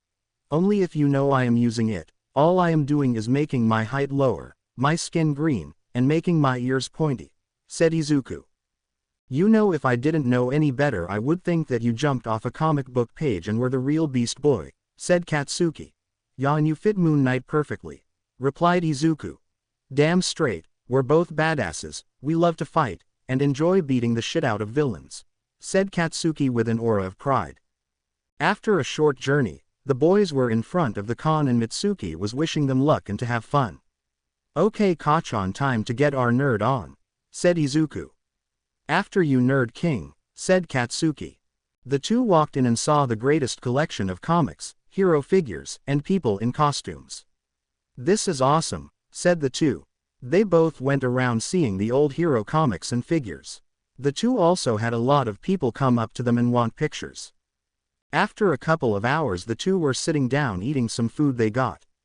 So are you going to partake in the contest? Asked Bakugo. Yeah, I want the reward they are giving. That is an original copy of the Teen Titans from before Quirks were around, said Izuku with stars in his eyes. You can have that. I want the original Superman costume from the movies, exclaimed Bakugo, wanting to have the Man of Steel costume. After getting into the event there was going to be 4 rounds to see who won the contest. There were about 16 people participating. The first round was a contest to see who had the most accurate costume. They were put 1-on-1 to see who had the best and to cut the numbers in half. Izuku was put with a guy that looked like the Hulk. Izuku won for having a better skin change, cause the other guy forgot to put paint on his lower body under his shorts, and Izuku was fully green all over. Bakugo was put with a guy that had a Spider-Man outfit but the suit doesn't fit right, while Bakugo was basically perfect. After the first round was done there were 8 people left. The next round was to see if they could impersonate the character the best. Wait, so act like an energetic nerd with animal-like actions. That's not fair for the other guy, Izuku thought, and his thoughts were true when he beat a guy that tried acting like Wolverine. Izuku also cheated a little using his quirk to make his vocal cords that of a bird that can mimic any noise, and mimic Beast Boy's voice from the Teen Titans TV show from the early 20th century. Bakugo didn't even have to try and the other guy gave up after Bakugo made his impression. The remaining 4 people all stood there with the crowd taking pictures and commenting on their outfits. The third round was about to start. It was an interesting one. They were allowed to use their quirks to give their best impression of the characters. Izuku was up against a girl who looked like poison ivy. When the girl started growing some plants off her body, Izuku changed into a green tiger. All the people were impressed. The announcer was clapping for him but then thought something. Kid, do you need a change of clothes to turn back? Asked the announcer. But Izuku just changed back with his clothes still intact. No sir, thank you, said Izuku smiling. With that Izuku won his round. When he got to the table he was using he saw Bakugo sitting there grumpy. You lost? Asked Izuku. All he got was a hard sigh and Bakugo saying something about cats. There was a break to see who would take third place between Bakugo and the poison ivy look-alike. Izuku was sitting in his chair looking at the news for any hero activity in his notebook. Even though he had a quirk he still loved to take notes on heroes to see if he could copy their fighting styles or other aspects. But all of a sudden Izuku felt something was wrong. He looked up to see everything looked normal and all, but when he looked closer he saw a weird glimmer like a field in front of him. It's just my quirk, to give us some privacy, said a female voice behind him. Izuku turned around to see a girl a little shorter than him if he was normal height, wearing a very good Catwoman costume. It hugged her figure very well to the point Izuku had to look away with a blush on his face. So what do you want to talk about? Asked Izuku to the girl. I just wanted to talk about your costume, and your quirk. I think it's really cool, and interesting, and to see if I have a chance to win in the final round, said the girl. Also you're the reason Kachan was angry at cats now, he said, trying not to laugh. Yep, my name is Kami Utsushimi. Nice to meet you, said Kami taking her mask off to show her face and letting her hair down. Izuku got a weird feeling when he saw Kami. What was that? Izuku thought. Hello, my name is Izuku Midoriya. Nice to meet you too, replied Izuku, changing back to normal. So that was your quirk as well. Interesting. How do your clothes not rip off your body when you change, when you shrink or grow? Asked Kami. It's made from a mix of fur and silk I made from my body, answered Izuku. Kami just looked at him sideways. You see, I grew extra arms and had silkworm silk come from my arms, and used said arms to make my clothes. I also added fur I grew to make it more comfortable and durable. In the end allowing it to change shape with me. Just like Mount Lady's suit, explained Izuku. Oh, so you can make your own clothes? That would make saving money so easy. Wait, now I am confused. What is your quirk? Asked Kami, moving closer to Izuku, who now had to look down at the girl. How about I tell you about my quirk and you tell me about yours? Sound fair? Asked Izuku, wanting to know what the weird glimmer in the air was. Sounds fair to me. My quirk is called glamour. It lets me breathe out a mist that I can make into whatever I want. Basically I can make visual and auditory illusions, said Kami, now ready to hear what Izuku's quirk is. Cool, so in the right situation you can make someone think they are fighting an army when it's just one person. You can even make yourself invisible in a sense. Guess it's my turn now. My quirk is called Animal Kingdom. I can change parts of my body or my whole body to any creature in the animal kingdom, replied Izuku. That's so awesome, you're basically doing anything any creature can. That's a really strong quirk, all things considered. Well, mine can't do too much unless I catch someone off guard, said Kami. Actually your quirk is very strong. Being able to trick a person's visual and auditory receptors is not something to laugh at. Think of it like this. You can make a person think they are hearing things that aren't there, and if you do it right people wouldn't be able to tell if they are in an illusion or real life even if they know your quirk. You could make it look like you were in one place when really you were somewhere else, and if you can make the auditory illusions loud enough you can throw someone off their game cause of the noise. Explained Izuku, with Kami's mouth agape. You know, I never thought of that. How would it be okay if after all of this is done you can help me with my quirk? You see, I am trying to get into UA and, she was cut off by Izuku. Absolutely. I would gladly help you, who knows, we might be classmates, said Izuku. Wait, you are trying to get into UA as well? Asked Kami with stars in her eyes. Yep, I am going to be the next #1 hero, Izuku said, smiling at the girl. After hearing that from the guy in front of her, Kami started rocketing off questions. After a couple of minutes Kami dropped the illusion barrier, and the two went up to the stage back in costume for the final round. Alright folks, the final round is here and these are your final contestants. The final round will be a crowd vote from all of you to see who the winner is, the announcer said, with the crowd lining up to put their votes in. After a short time the votes were put in and counted. Okay folks, the votes are in and it is time to see your winner. The announcer was hyping up the crowd. With a total of 122 votes, your winner is contestant number 9 with his cosplay of Beast Boy from the Teen Titans. The announcer shouted, with the crowd applauding Izuku and cheering for him. Even Kami was giving him applause. Izuku just smiled happily. After the people stopped cheering, and the announcer gave Izuku his first place prize, he started walking over to Bakugo, who looked grumpy. Let me guess, not third place. He just huffed and looked away. So Moon Knight loses to Poison Ivy, said Izuku. Off, said Bakugo as he got up. Where are you off to? Asked Izuku. There is a weapons showcase and I want to see if there are any good ones I could get, replied Bakugo as he walked off. I will never understand why he likes weapons so much, thought Izuku before he heard someone call his name behind him. It was Kami walking to him. Hey, congrats on winning, said Kami. Thank you. You did good with your cosplay as well, said Izuku. I also came here to give you my number. Never gave it to you earlier. How else can I get help with my quirk and to talk to someone about comics, said Kami, pulling her phone out of her costume.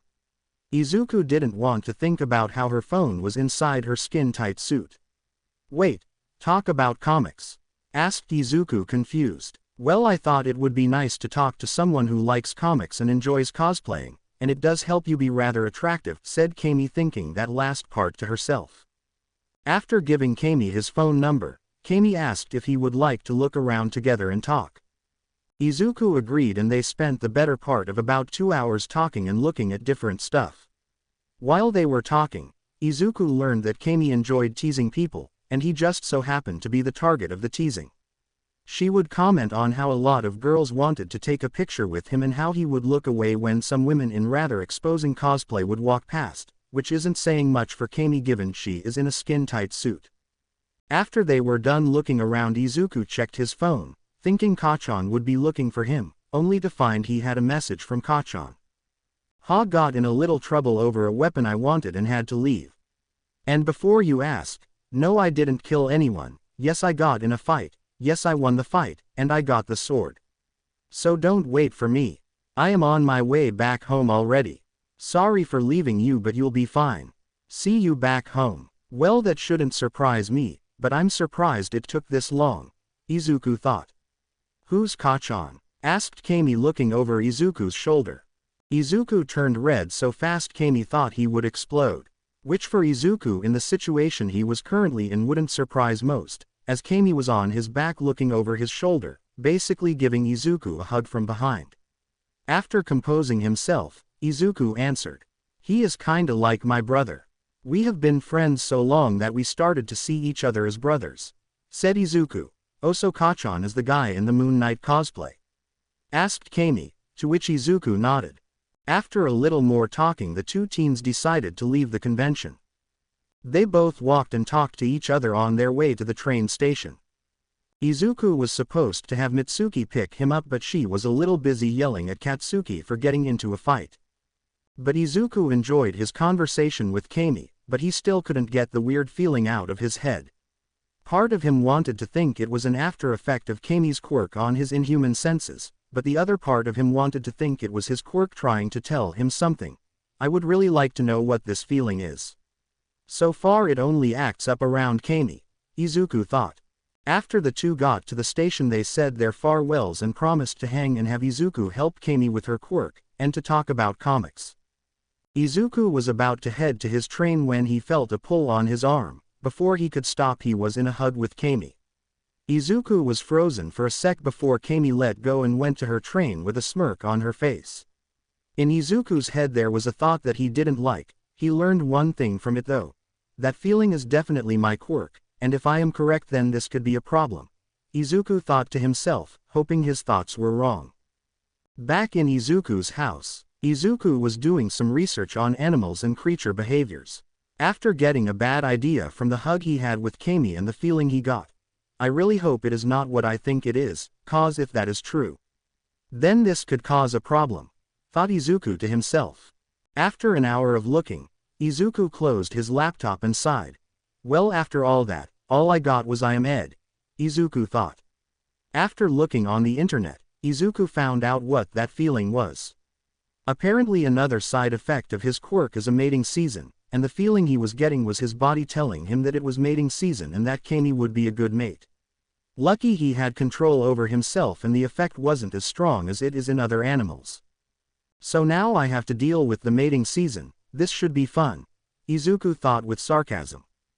After thinking over what he should do, Izuku went to tell his family about it. The reactions ranged from his parents being understanding, his uncle trying to give him advice, and his aunt and his brother rolling on the ground laughing. After telling his family and having them understand what it means, Izuku went to his room and went to sleep to get ready for the next day to start his training back up for the entrance exam. Time skip. Entrance exam day. As Izuku woke up, he looked over at his clock to see it was at 7 a.m. The exam doesn't start till 9:30 am, so I have some time to get ready, Izuku thought to himself. As he got to his feet and got himself ready for the day. Luckily it only took him about 30 minutes to get ready, and started eating breakfast with his family. Today is the big day, do you have what you need? Do you need anything? Do you? Inko was cut off when Izuku gave her a hug to calm her down. Honey, my son is going to be okay. He is a good kid, with a kind heart and a smart head on his shoulders, said Hisashi, reassuring Inko, who let her son go and waved him good luck on the exam. As Izuku walked to see Kachan, he saw his aunt and uncle standing in front of their house. Ha Brat 2, Brat 1 already went to the school to get an early start. I will say the same thing to you as I did to him. Don't worry about anything, you will become a great hero and you will do great things. Good luck, said Mitsuki as she pushed Izuku to start walking. After walking away from his home, Izuku looked at his phone to check the time, and he saw he had plenty of time. With that knowledge in mind, he decided to make a little detour. He thought it would be nice to talk to his sensei one more time before the exam.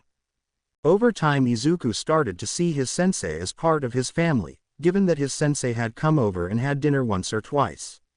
His sensei could be mean and aggressive at times, but as time passed, Izuku noticed that his sensei would become overprotective at times and noticed that she treated him a little better than others.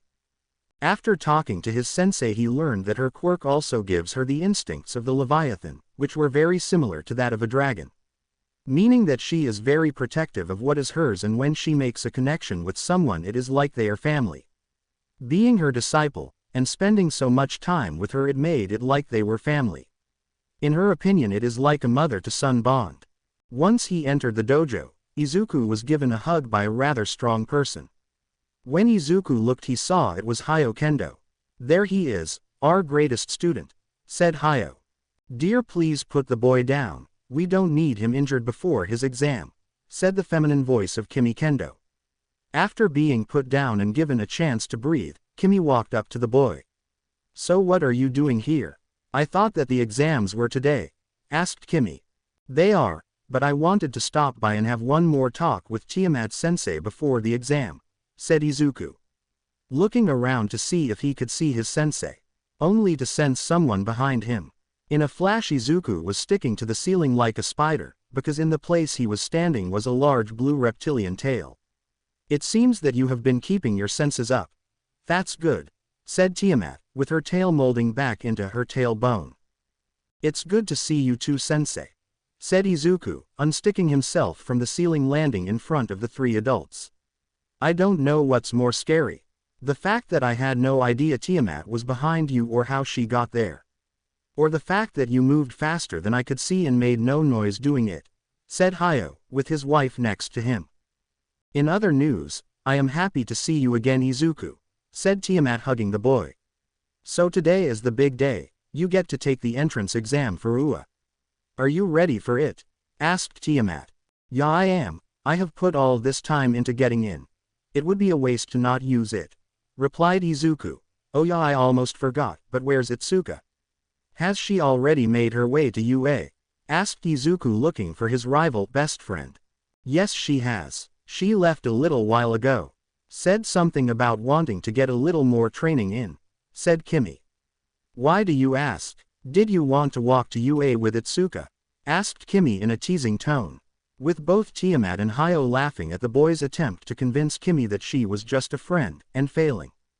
After getting some words of encouragement from his sensei and the kendos, Izuku gave them a hug and ran off to meet up with someone before the exam.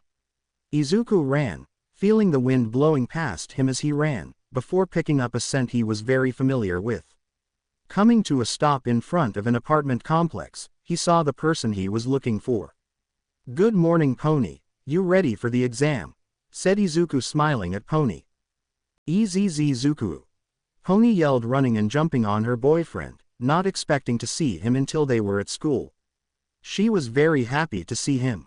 Izuku was equally happy to see her, hugging her back and kissing her on the cheek.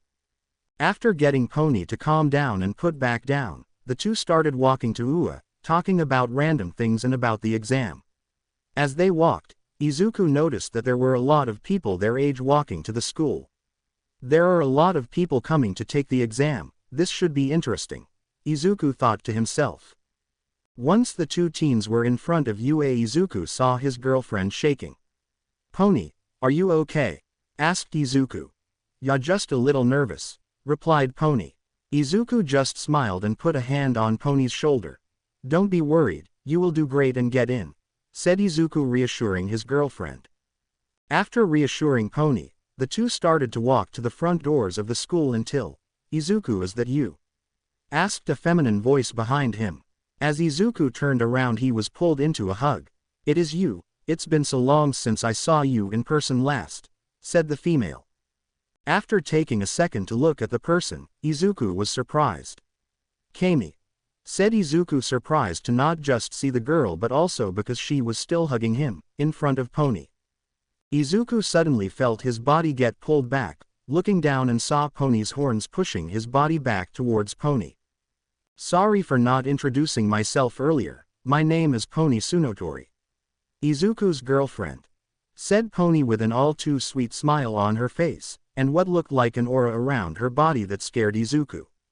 Kami just looked and gave a Cheshire grin to Pony. Nice to meet you, my name is Kami Utsushimi, replied Kami. Izuku slowly backed away from the two girls who looked like the smallest thing could set them off. So when were you going to tell me you had a girlfriend? Asked a voice behind Izuku. Izuku turned around to see Itsuka standing there smiling at him. Oh, it's just you, Itsuka, you scared me a little there, said Izuku, relaxing a little. Itsuka looked over his shoulder seeing the two girls still ready to fight each other. You might want to head inside before something bad happens, said Itsuka. After getting inside and avoiding a fight between the two girls, Izuku was sitting in his seat next to Katsuki in the auditorium. After finding his brother, Izuku was happy to see him. Katsuki was not showing any emotions, but inside he was happy to see Izuku. As Present Mike was talking and giving the teens info about the exam, Katsuki was getting impatient.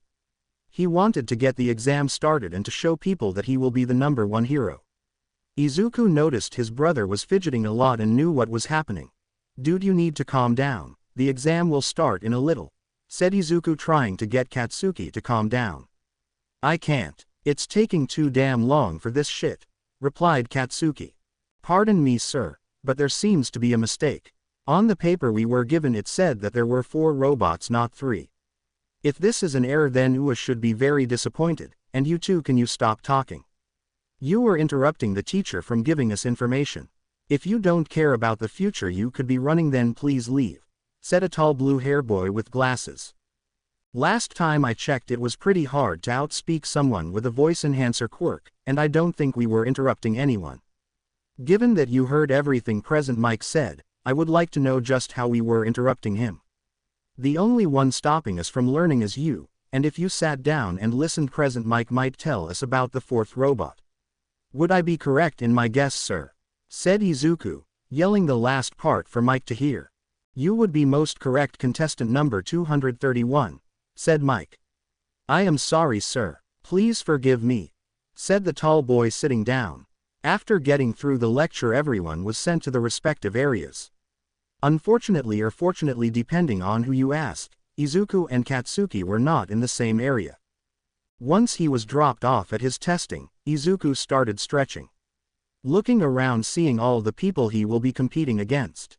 He saw a guy with brown hair looking nervous, a blonde guy with what looks like sparkles around him, the tall boy from the auditorium, and, as that, Kami and Itsuka.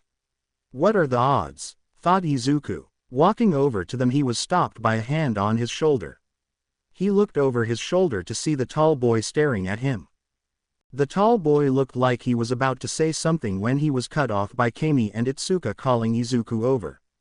Before the boy could understand what happened, Izuku was already next to the girls and not under the boy's hand, who swears that his hand was still on Izuku's shoulder. So what are the odds that the 3 of us are in the same testing area? Said Izuku to the 2 girls. I know, but I am happy, and I got to know Itsuka here and learn a little about how you to know each other, said Kami. The same goes for me, I didn't know you liked cosplay, said Itsuka. As the 3 kept talking, the giant doors opened, revealing the testing area. Izuku, seeing this, readied himself, changing his legs to that of a Utah raptor and a cheetah, and his eyes having a second eyelid grow on them like most reptiles. Ready for the moment they told him to start. The girls, seeing him do this, and got themselves ready. All the other students looked and saw the 3 and thought it would be a good idea to do the same. Even the tall boy got in a runner's stance. Go! Yelled Present Mike over the intercom, setting everyone off into action, with the tall boy getting past everyone thinking he had a head start. Until he and all the other contestants, including Kami and Itsuka, saw Izuku dash straight past them all, running over 80 miles per hour. Izuku, seeing a three-pointer jump out from behind a building, realized he couldn't stop, so he grew Anklesaur's plates and plowed straight through the metal enemy. Stopping to see his work, Izuku got a smile on his face, realizing he could stop holding back and really use his quirk. Finally, I can really show what I can do. Time to unleash the beast, thought Izuku to himself, with his eyes turning red, and dashing off to get more points. In the observation room, looks like we have some promising students on our hands this year, said the principal of Uenezu, looking at the monitors. I especially agree with contestants 230 and 231. They have been on a rampage this whole time, neither even look tired, said Snipe. True, but contestant 230 has just been destroying robots, while 231 has been helping other contestants as well, said Ectoplasm. I am a little curious about 231's quirk. At first I thought he had a reptilian quirk, but then he grew rabbit ears and claws. He could even climb on vertical surfaces like a spider, and grow a scorpion's tail. What is this kid's quirk? Asked Vlad King. All the teachers wanted to know the kid's quirk, cause it looked to be a strong one. Even a skeletal man in the corner looked at the boy, seeing the powerful quirk, but also the heroic heart he has with saving people. Nezu opened the file they had on Izuku. Let's see, he's called Izuku Midoriya. His quirk is called Animal Kingdom. Lets the user turn the whole body or individual parts of their body to that of any creature in the animal kingdom, past or present, said Nezu, shocking the teachers at the boy's quirk. With a quirk like that, he basically has the abilities of every person with an animal quirk, and he can even mix different creatures' abilities together, said Snipe. After hearing this, a homeless-looking man looked closer at Izuku. Looks like I already found a problem child, but at least he looks to have a good head on his shoulders, thought the man. Looks like it's time to pull the final boss of this test, said Nezu, pushing a big red button on the table, causing a massive event to happen in every test area. Back in Izuku's test area, Izuku just finished off another one-pointer by ripping its head off with his clawed hands. Alright, that's another one down. I should be at about 80 points or so, Izuku said to himself. Before he could dash off, he felt the ground shake, and he heard people screaming. He turned a corner to see people running from a giant robot. He smiled, seeing a real challenge, readying himself to charge, when he heard something. It sounded like a girl crying for help. Looking down close to the feet of the robot, Izuku saw a girl with brown hair stuck under some rubble with Itsuka and Kami trying to get her out. Izuku saw the robot approaching them and saw that they couldn't get the girl out of the rubble. An image of his friends and the girl getting crushed appeared in his head, and after seeing that something clicked in his head, he dashed straight to them faster than he did at the start of the test. Come on, we need to get her out. Hurry! Yelled Itsuka, trying to get the girl out. Her and Kami tried their best to get the girl out, but before they knew it, the robot blocked out the sun over them and was about to crush them. They grabbed each other and the girl embraced for the robot to crush them. That is when they heard what sounded like metal being crushed. Kami opened her eyes to see the foot of the robot right on top of them, but hovering in the air a little over their heads. She looked to her left where the noise was coming from and froze. Itsuka did the same and looked at what Kami was looking at to be frozen as well. To the shock and heart-breaking happiness of the two girls, they saw Izuku holding the massive robot all by himself. It works. Thank God it works. This is a hard task, but I did it since I made my own form of Yingji. Personal style kingdom, Asura form, thought Izuku as he had his shirt ripped off, with 6 arms, ankle plates covering his arms and torso, with the lifting strength of the Hercules beetle. Looking just like the demonic Asura. He looked at the girls and smiled. You all right? You're not hurt badly, right? Asked Izuku. No, we are fine, but she is stuck and we can't get the rubble off her, even with my quirk, said Itsuka, gesturing to the girl. Izuku looked at the girl and saw the rubble. Don't worry, we will get you out of here, said Izuku, reassuring the girl. Before he could say anything else, he felt the weight of the robot increase. The robot had leaned forward to increase the amount of weight being put on its foot. Izuku felt the concrete street under him shatter from the stress. He knew he needed to get the robot off them. With a mighty push, he lifted the robot, causing it to fall back. Izuku grabbed the rubble and threw it off the girl. He was about to pick her up when he heard the robot get up. Go get her out of here, I will deal with the robot, yelled Izuku, charging at the robot. Not hearing the yells from the girls telling him to stop and to run away. After getting close, Izuku jumped to the robot's still down leg, onto its knee. One blow. I need to end this in one blow, this is going to hurt, thought Izuku as he changed the muscles in his leg to that of a desert locust and jumped hard. Feeling the pain from having too many changes, he pushed it to the side. Getting near the head of the robot, he pulled the 3 right arms he had and changed his legs back to normal to try and reduce the pain, also changing the strength he had to that of a dung beetle and the muscle to that of the pistol shrimp. Now I win. Special move demonic cannon, yelled Izuku, swinging his arms forward, making contact with the head of the robot. On impact, 2 things happened, one being the force behind the punch shattered the head plates of the robot. 2. A massive ball of plasma caused by the speed of the punch and the air being compressed and heated, causing combustion, to go flying through the rest of the robot's head, completely destroying it. That's it. The test is over, yelled Present Mike, as Izuku landed and turned back to normal. Looking at his handiwork, only to feel his body in pain. His legs gave out on him and he started to fall back. He would have hit the ground if it wasn't for a pair of arms catching him from behind, hugging the boy for dear life. Izuku slowly turned his head to look at the person who caught him, only to see orange hair. Seeing the hair, he laughed a little with a smile on his face as he relaxed in Itsuka's arms. Ya know, other than the pain from that. It was pretty cool, right? Izuku asked jokingly to break the tension.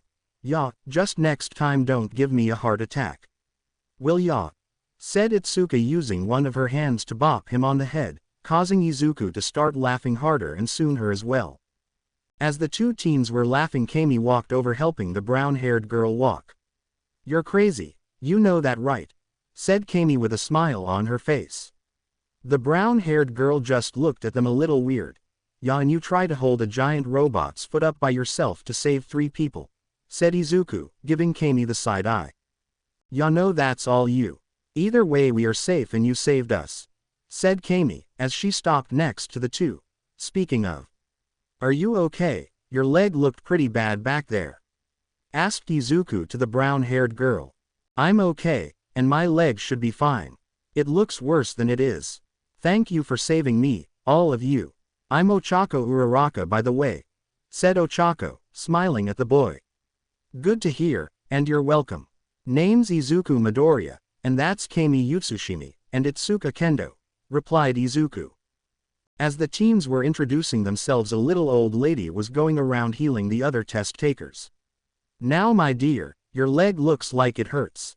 Let me fix that, said the old lady, kissing Ochako's leg, causing the wound to heal right in front of the teens. Oh, it's the youthful heroine, Recovery Girl, said Izuku. Yep, I am here to make sure none of you kiddos get too hurt while taking the test, said Recovery Girl, as she made her way to the others. Are any of you hurt and need my help? Asked Recovery Girl. Izuku looked over to see if he had any injuries. I don't know about the others, but I am all good.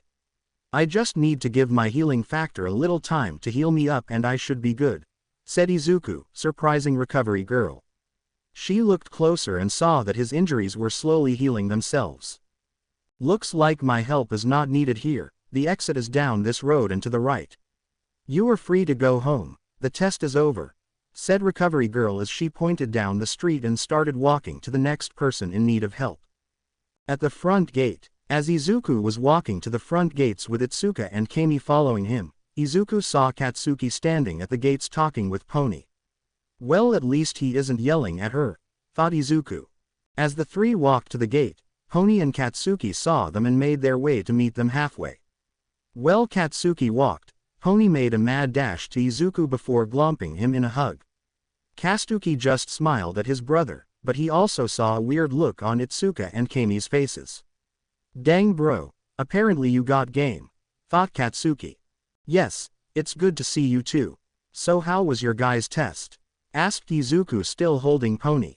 Ha, those metal bastards didn't stand a chance against me, I was racking up points like crazy.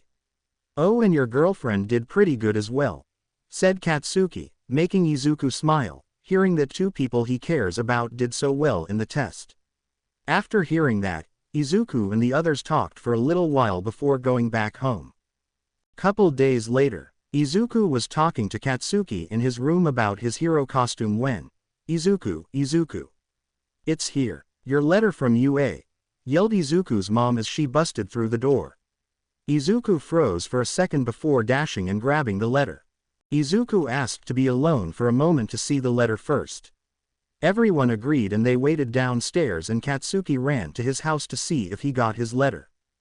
As Izuku closed his door he grabbed his letter and went to his desk and sat down. Looking at the letter, Izuku grew a claw on one finger and opened the letter. Tilting it over, a small disc fell out. As the device landed, a light turned on and a projection played, showing someone Izuku wasn't expecting to see. Is that, thought Izuku. Hello there young Midoriya, it is I, All Might. Now you might be wondering why I am here. Well, starting this new semester I will be a teacher here at UA, said All Might. Wait, All Might is going to be a teacher at UA? That's crazy, said Izuku out loud in surprise. Now let's get to the main purpose of this recording. Your results from the test. Starting with the written test, you scored a 97%, tying for the third highest score, said All Might. Oh good, I passed the written test. That was one of the hardest tests I have ever taken, thought Izuku. Now for the physical portion. You scored yourself 82 villain points, giving you second place in the test, said All Might.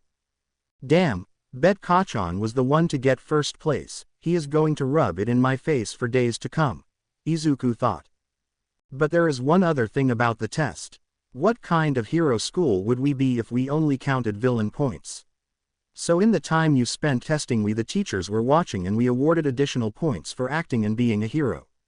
So Izuku Midoriya, after your actions in the test we have awarded you with 60 rescue points, getting you to 142 points total, said All Might with pride. 142, that's. There is no way. But wait, the original record was, thought Izuku. Congratulations, you have taken the first place spot in the physical test and broke the previous record of 100 points. So it is my pleasure and honor to welcome you, Izuku Midoriya, to your Hero Academia, said All Might with a smile. After saying his speech, the device turned off. Izuku was frozen in shock. I did it. I made it in, and I got the top score, thought Izuku with his mouth agape. Walking downstairs, Izuku saw his parents waiting for him. Izuku, baby, is everything okay? Asked Inko. Izuku walked fully down the stairs and sat in front of his parents. I did it. I made it into the hero course at UA, said Izuku, still shocked that he made it in.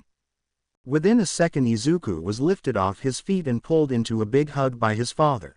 You did it, kiddo, you made it to the top, yelled Izuku's father with pride and happiness in his voice. Izuku, finally coming out of his shock, smiled and hugged his father back with joy, as his mother also joined the family hug. That's great to hear. I hope Katsuki gets in with you, said Inko. Oh, I think he will make it, said Izuku, before hearing a very loud voice. Let's go. The Midoriyas heard their blonde neighbor yell. I think he got in, but I don't think he will be happy in a sec, said Izuku with a smirk on his face. What do you mean? Asked Hisashi. I got first place in the physical test and beat the record, said Izuku, shocking his parents, and before they could say a word. Quote, exclamation mark, quote, yelled Katsuki. There it is, said Izuku, laughing his ass off. First day of school, Izuku and Katsuki were standing in front of UA. It was the first day and the two teens had decided to walk to school together, and to talk about what their future was to look like and thinking about the kind of people that would be in their class. After standing in front of the school for a few minutes, the two walked into the school. After walking for a couple of minutes they came to a door with 1A on the door. That's a massive ing door. Who the hell do they have coming to this school? Said Katsuki looking up at the door. Well, don't forget Kachan that All Might is like 7 feet tall, said Izuku walking to the door to open it. As he opened the door he was met with a class full of people, but he was happy to see some familiar faces. But that of Itsuka and Kami. Before greeting them, Izuku smelled someone coming behind him, and heard their footsteps. Izuku, said a very familiar voice to Izuku, turning around and catching Pony, who jumped to him, giving her a big hug and a wide smile. Katsuki just smirked at his brother and looked at the others in the room and saw Itsuka and Kami looking at Izuku and Pony with envy, while the rest of the class looked with different looks ranging from curiosity to angry jealousy. Mainly from a small purple-haired grape-head boy. As Izuku was hugging Pony, he could smell someone else coming up behind him, and when he looked he saw the brown-haired girl he and the girls saved. "Hello, I see you made it in as well. Is your leg better?" asked Izuku, setting Pony down. "Yes, thank you again for saving me. I am glad to see you also made it in," said Ochako. "No problem," said Izuku. Izuku stopped for a second and turned to look at the ground, seeing a large yellow caterpillar. But to his and everyone else's surprise, the caterpillar turned into a man with baggy black hair and eye bags. "Is this a teacher? He looks like a hobo," thought Katsuki. "Hurry up, get in your seats. Heroes don't have time to wait and hang out. It already took you 20 seconds to get quiet, you need to do better," said the man. After everyone was in, the results, the man spoke. "All right, to start, I am your new homeroom teacher, the name's Shota Aizawa. You will call me Aizawa-sensei or Mr. Aizawa." "Good. Good. Now it's time for the real part of today," said Aizawa, reaching for his sleeping bag and pulling out PE uniforms and throwing them at the students. Some caught their uniforms like Katsuki, Izuku and Itsuka. Some didn't catch them like a kid with yellow and black hair, and the purple-haired grape kid who was too busy looking at Pony. "Now put those on and meet me outside, you have 10 minutes starting now," said Aizawa, walking out of the room. Everyone left in the room went and changed into their gear. Once everyone had their uniforms on, they made their way to the field. 9 minutes flat, you're learning. But now that you are all here, time for the test," said Aizawa. "Wait, won't we miss the orientation, and what test are you talking about?" asked Ochako, with multiple others wondering the same thing.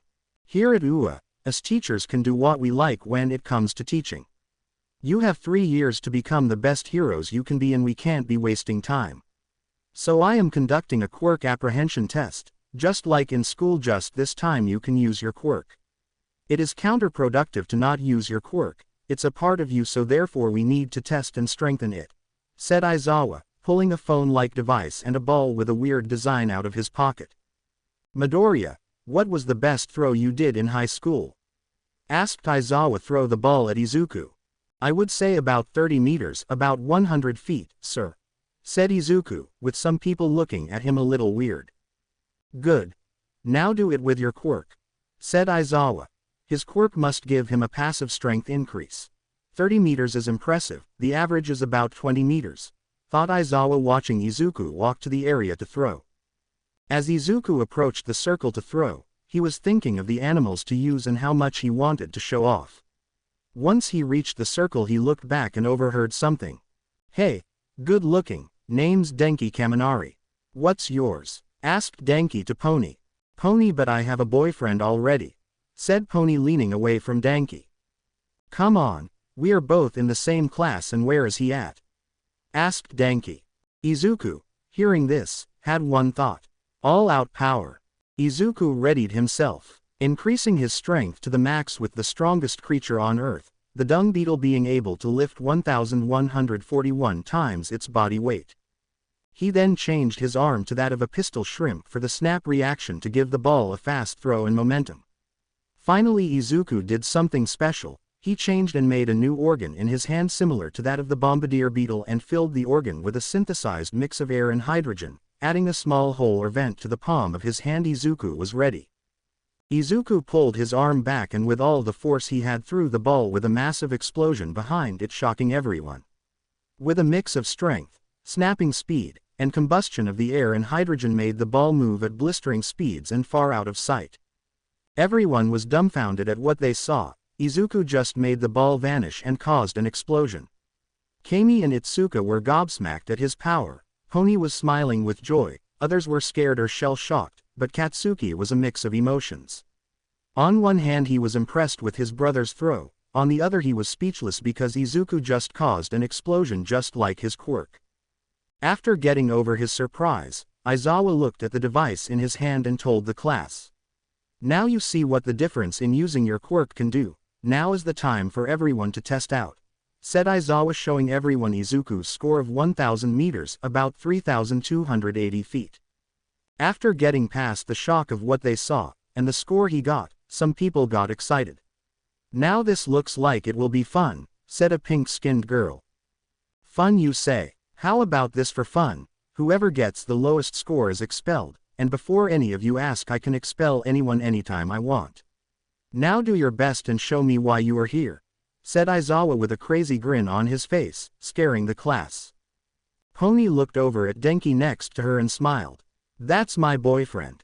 After saying that, she walked over to Izuku, who walked out of the dust cloud he made, and she blushed. Izuku, not knowing why, felt a breeze. Looking down, he saw that the whole right side of his pay shirt was gone, showing off his lean muscular body and half of his well-defined six-pack. After seeing his state, he asked Izawa for a new pay top, but he didn't have one. Luck for him, a tall black-haired girl walked over to him and handed him another pay shirt. Thank you. Where did you get it from though? Asked Izuku. You're welcome, and I made it with my quirk, said the black-haired girl. Wait, with your quirk? What is your quirk? Asked Izuku with stars in his eyes, as he was excited to hear about a new quirk. The girl backed up with her hands up in a halting position and a blush on her face. Could you please put the shirt on first? Asked the girl, with a blush on her face, looking away from Izuku, while also stealing a couple glances at his body. Izuku backed up and apologized and took off his old pay shirt. With his shirt off, everyone could see his exposed upper body in all its glory. Some of the guys were jealous of his body. The same girls were blushing like the black-haired girl, Itsuka and Pony. Some girls were staring and starting to drool, like the pink-skinned girl, and Kami. Once he put his shirt on, he looked back at the black-haired girl. Thank you again, and sorry for getting up in your personal space. Let me introduce myself. I am Izuku Midoriya, said Izuku. The black-haired girl recomposed herself. You're welcome, and my name is Momo Yaoyorozu, said Momo, with a small bow. After talking to each other for a couple minutes and for Mr. Izawa to get a new ball, everyone went back to doing the tests. Starting with the 50-meter dash, as the people kept going, Izuku was planning his next move to get the top score, trying to beat the blue-haired guy from the entrance exam who got 3.04 seconds on his attempt. Once it was his turn, he went up and got in position next to Katsuki, and they looked at each other silently and made a bet to each other. They both got ready, and Izuku changed his muscles in his legs to that of the Californian mite to increase his speed. Once the countdown finished, Katsuki blasted off and landed, getting a time of 4.13 seconds. But Katsuki was frozen in shock along with everyone else, including Izawa. For in the area Izuku was in was a dust cloud, and Izuku ending up about 500 meters away from the end of the 50-meter line. After Izuku got back, he asked what his time was, and Mr. Izawa, with his jaw basically on the floor, had the robot replay his time. Izuku had a time of 0.09 seconds. Katsuki walked over to Izuku and grabbed his shoulders, and proceeded to shake him violently, asking him questions. How the did you do that? What animal on earth can run that fast? Like what the hell, man? Yelled Katsuki. Izuku for his part tried his best to get out of Katsuki's grasp and eventually did. Kachan, you know, if you would stop shaking me, I would answer your question, said Izuku, dusting himself off. Actually, could you explain it and your quirk to me as well? Your file had some detailed notes about your quirk, but I want it from the source, said Izawa with the rest of the class listening. Yes, sir. My quirk is called Animal Kingdom, and it lets me transform my whole body or parts of my body to that of any creature that has or is walking this earth. In detail, I can control each cell of my body to do what I want and to turn into whatever I want. The downside being I can only have 3 changes at one time unless I want to feel pain throughout my whole body, and the more changes I do, the more stamina it takes. The final part of my quirk is that when not used, I still have a passive effect, mainly increased strength, speed, and senses, with a small increase in healing rate, explained Izuku.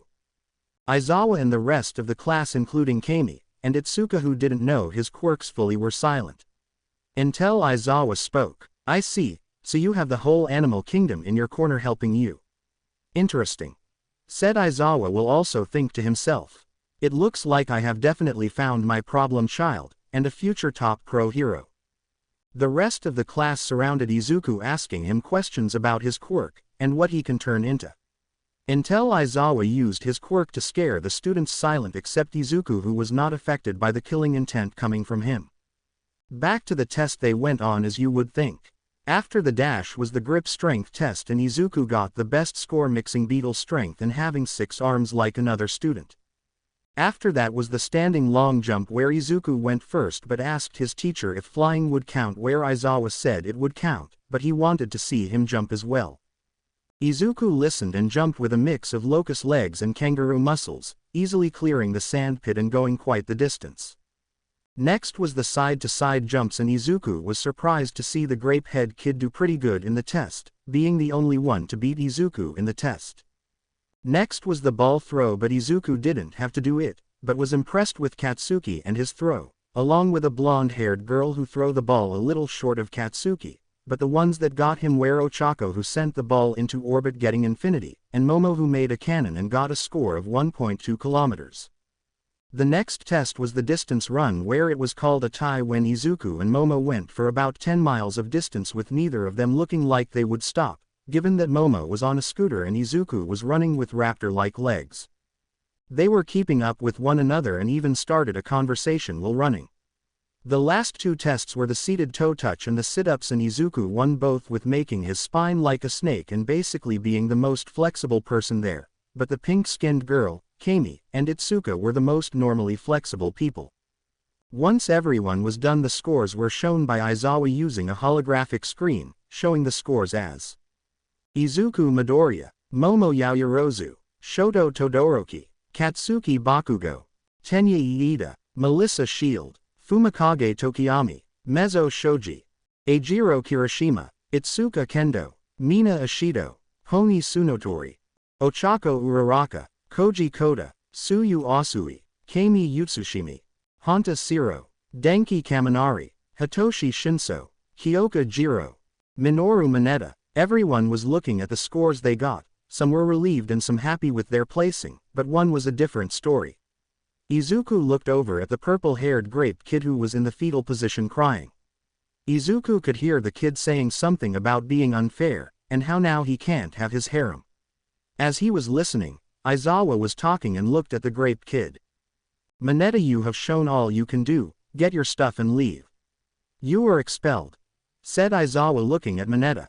Once the grape head heard those words, he lost it, thinking that if this is the end of his hero career, he would go out touching at least one woman's beeps. He quickly looked for the closest female and found Pony standing and talking to Kami and Itsuka. Mineta, in a fit of craziness, jumped at Pony and said something about wanting to touch them tits. Aizawa saw this and was about to stop him when out of nowhere Mineta was hit out of the air by something. He was on the ground and was about to try again when he was stopped by a wall of fire. Aizawa, looking at the source, saw Izuku spitting fire from his mouth. Once his fire was done, Mineta looked up to see red. He saw red eyes and a shadowy figure looming over him, with a massive aura of killing intent pushing down on him, with a sharp-toothed maw with smoke coming out the side staring at him. Everyone around Izuku, including Aizawa, could feel his killing intent. Most of the class was frozen, even Aizawa was frozen for a second, but before he could tell Izuku to stop, Katsuki had gotten in front of Izuku and Mineta and stopped the boy. Izuku, stop, you have made your point and I think the little shit has had enough. I mean, he has already passed out, said Katsuki. Izuku looked and Katsuki was right. Mineta was laying on the ground knocked out with his eyes rolled into the back of his head and foaming at the mouth. Calming down, Izuku released a breath of steam from his mouth and stopped pushing his killing intent out. Once Izuku did this, the rest of the class took a breath to calm themselves down. Walking away from the grape head, Izuku put a little distance between him and the rest of the class, not even looking at them. Izuku was thinking to himself, well, this is not how I wanted to start school. But why did I do that? And it is not like I was just trying to scare him. I had the urge and wanted to kill him. But it was only when he went to Pony. Is it because of my animal instincts? Thought Izuku. Before Izuku could continue his dark thoughts, Izuku felt a pair of arms wrap around him and pull him into a hug. Izuku felt calm and looked at the person hugging him. It was Pony. She was hugging him with a smile on her face. "Thank you for saving me, my hero," said Pony, smiling ear to ear at Izuku. Seeing the smile and feeling her words, Izuku turned around and returned the hug. "I'm sorry, I didn't mean to scare you or anyone here," said Izuku. "Don't be sorry, you were protecting me from that creep, and I don't think the others are having the reaction you think they are," said Pony. "Your girlfriend is right, idiot, they won't stop asking me questions about you. It is annoying the out of me, so go and deal with them," said Katsuki. Izuku looked and saw the class looking at him, and he could hear them asking each other about his quirk and how cool it was. Izuku, thanking Pony and Katsuki, walked over to his class where he was immediately surrounded and asked questions. "Can you turn into any animal? What's it like to be an animal? How strong can you get? How did you breathe fire? Can you really fly?" Izuku now understood what it was like talking to him when he muttered. Before he could answer the questions, Aizawa stopped them and got their attention. "All right class, that is all for the day, you are free to go. Your syllabus is on the main desk. Be here ready to start class first thing in the morning," said Aizawa, releasing the class to their freedom. Heading back to the classroom, everyone grabbed the papers and some left, but a couple stayed to ask Izuku questions. "Hi, I am Mina Ashido, I thought that your quirk is so cool. Can you turn into any animal, like anything?" asked Mina, with an amazed look on her face. "Yes, but it has to be real and actually exist, so no mythical creatures," said Izuku. "Wait, if you can't turn to mythical creatures, how did you breathe fire?" asked Siro, a guy with weird elbows. "It's not that I breathed fire, it was more of a chemical reaction mixed with heat. I made glands from an insect in my mouth that would spray a liquid that I light on fire with electrodes that I made with electric eel DNA. So it's more like napalm than flame breath," explained Izuku.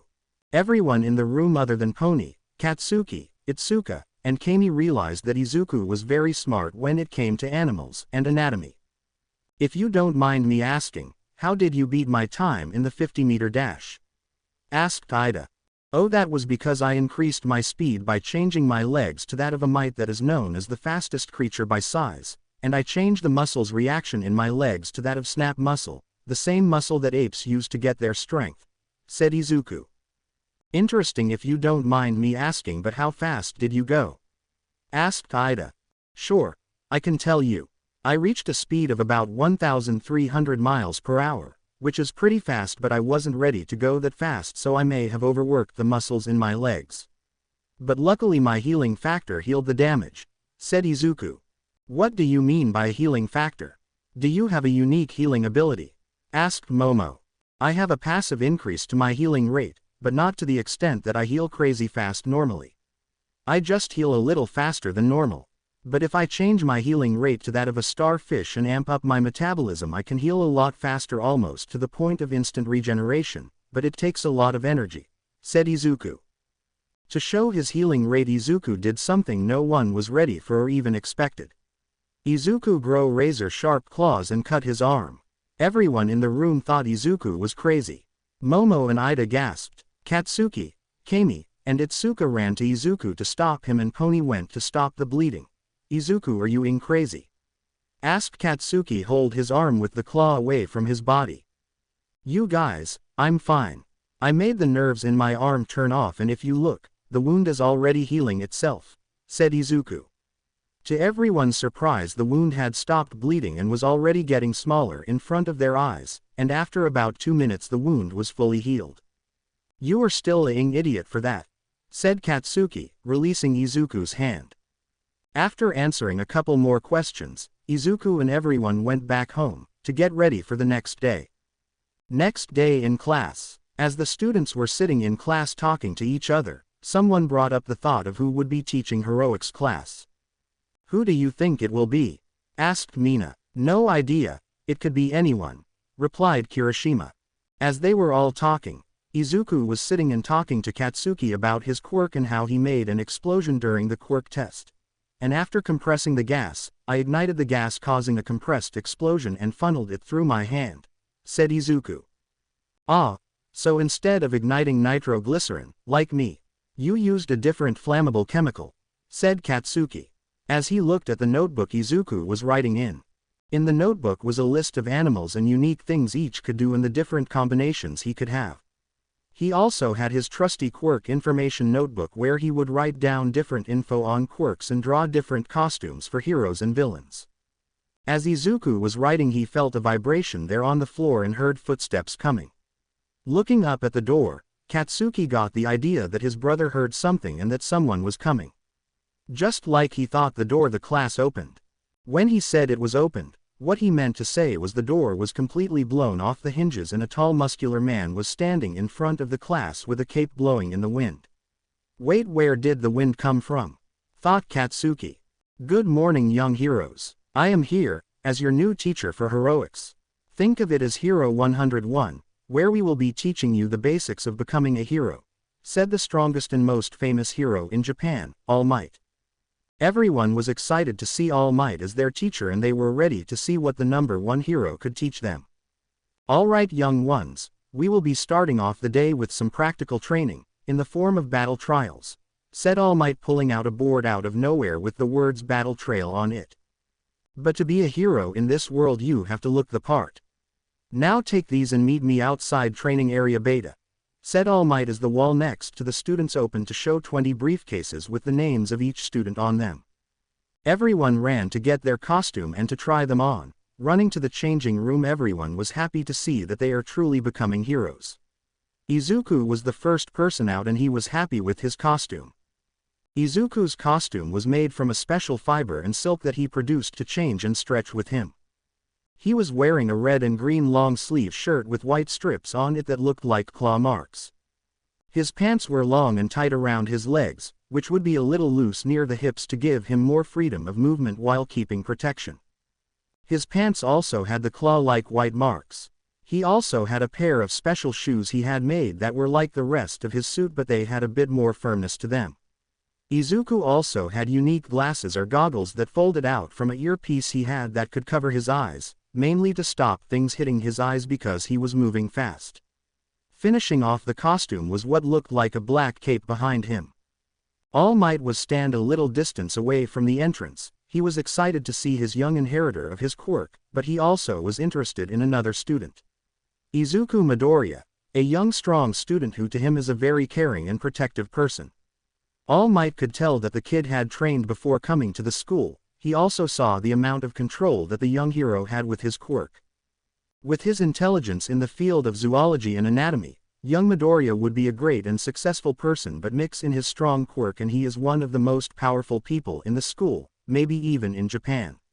It also means that if he was to ever turn he could be a monster, but luckily he has a righteous heart, thought All Might be looking at Izuku. Izuku could hear the voices and footsteps of his classmates coming, and when he turned around he was excited to see all the costumes that his classmates had.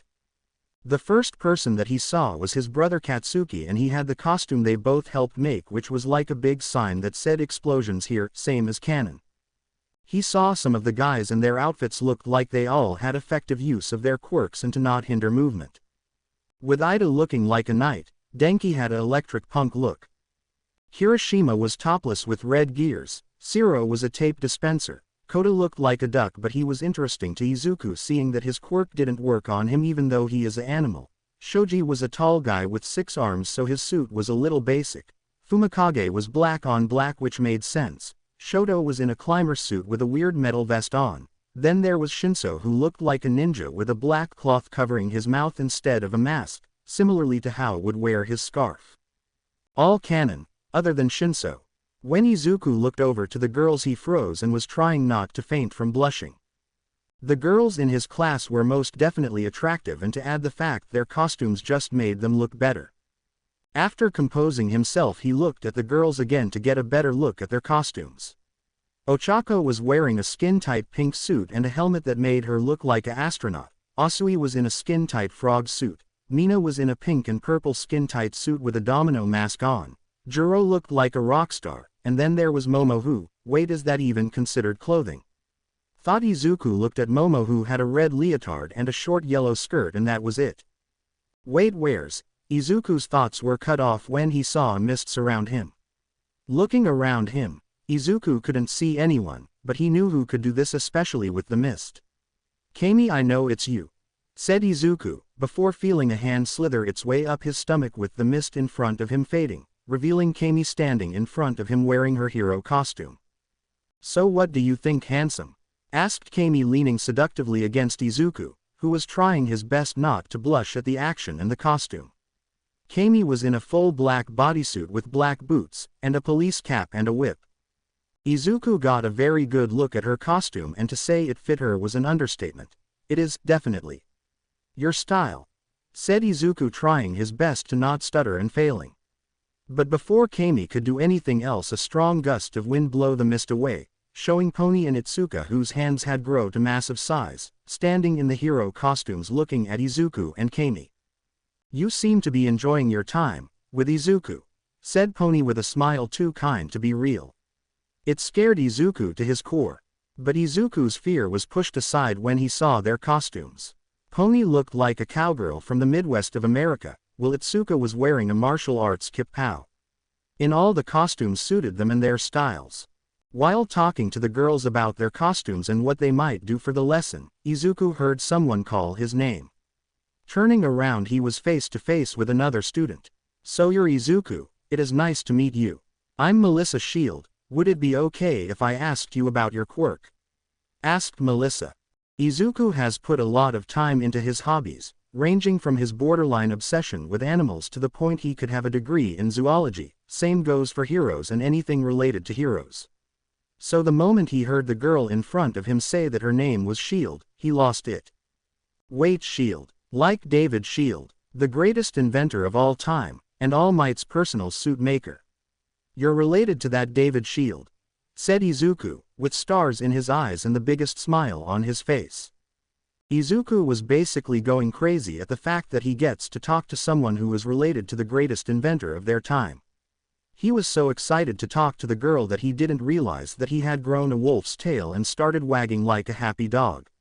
The only thing pulling him out of his own mind was the laughing of his classmates. Blushing, Izuku put his tail away, and tried to talk to the girl about his quirk, but was cut off by All Might getting their attention.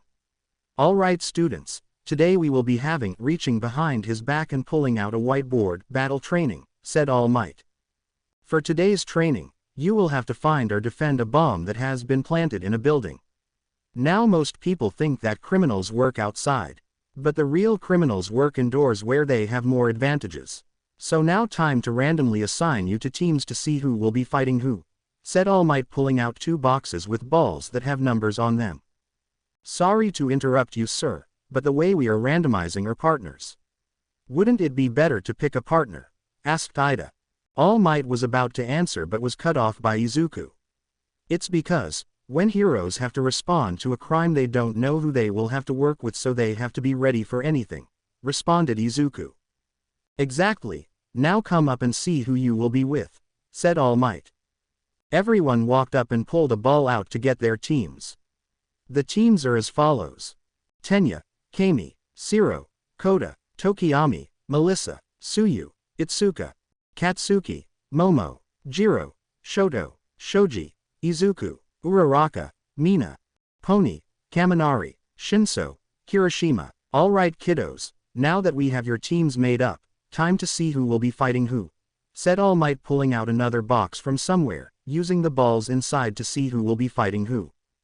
Villains: Shinso, Kirishima. Heroes: Shoji, Izuku. Villains: Tsuyu, Itsuka. Heroes: Katsuki, Momo. Villains: Tokiyami, Melissa. Heroes: Jiro, Shoto.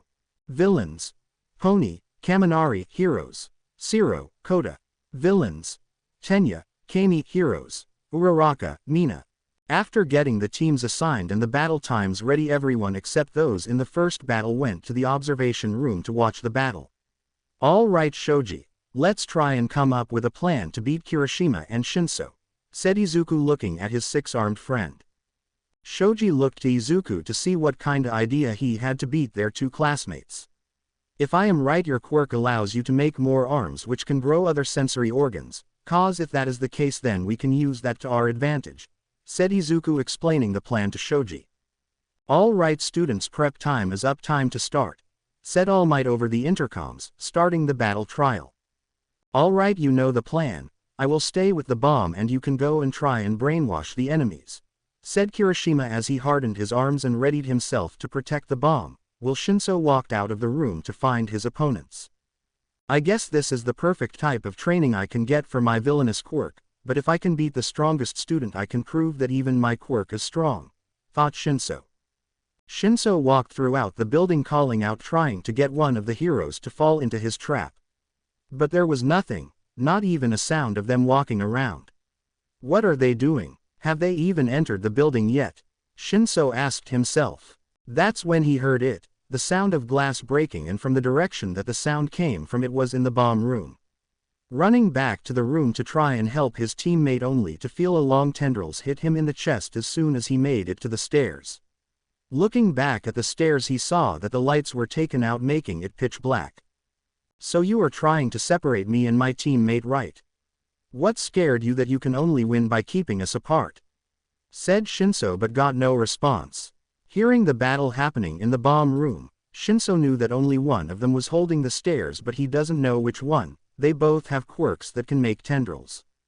Knowing that each second he spends down there is another second closer they get to getting the bomb. In the intercom room, All Might and the other students watched the match. Seeing how Shoji made multiple eyes to look for the bomb and how Izuku carried himself and Shoji up the wall by sticking to the wall like a spider, catching the eye of an interested frog girl.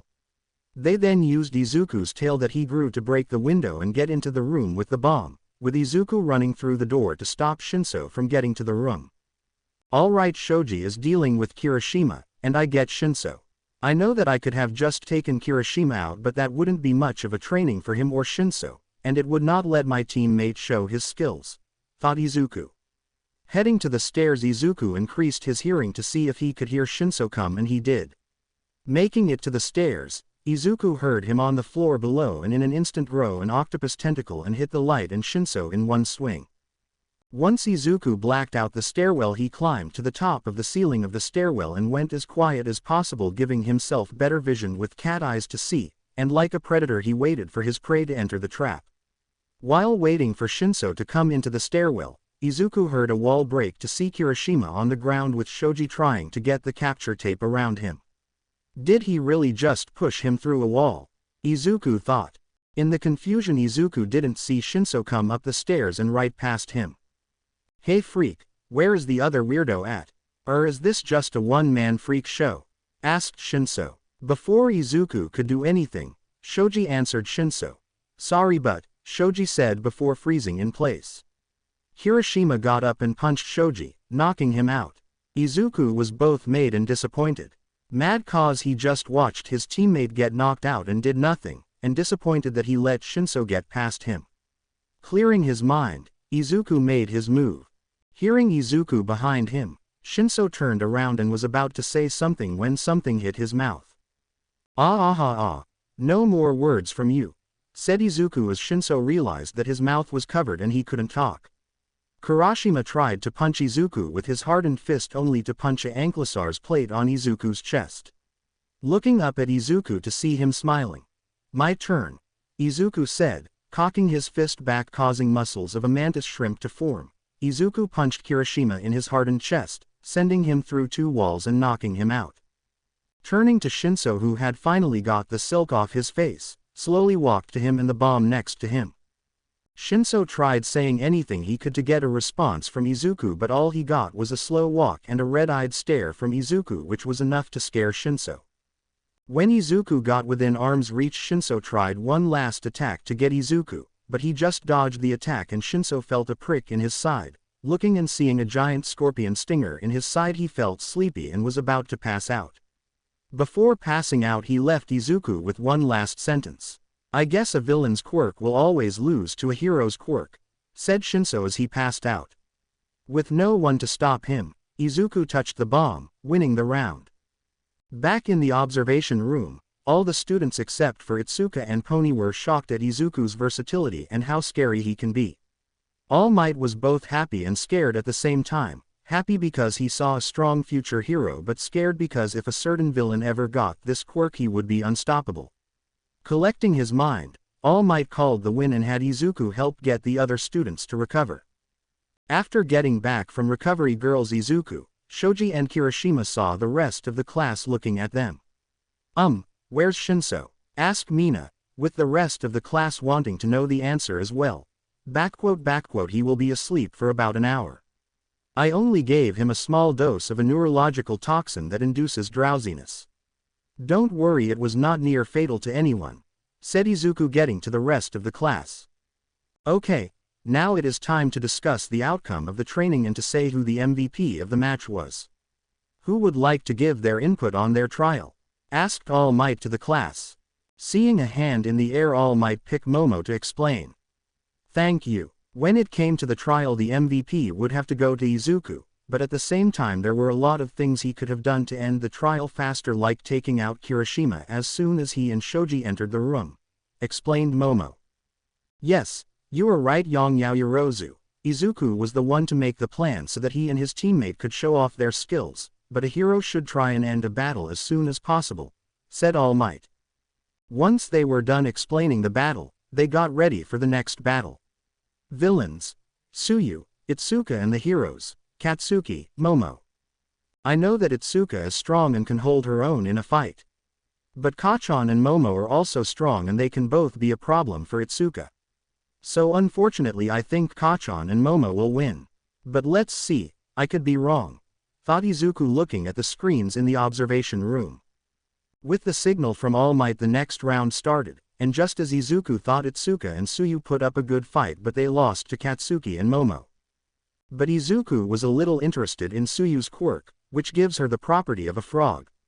Izuku wondered if it was only one type of frog or if it was all frog species.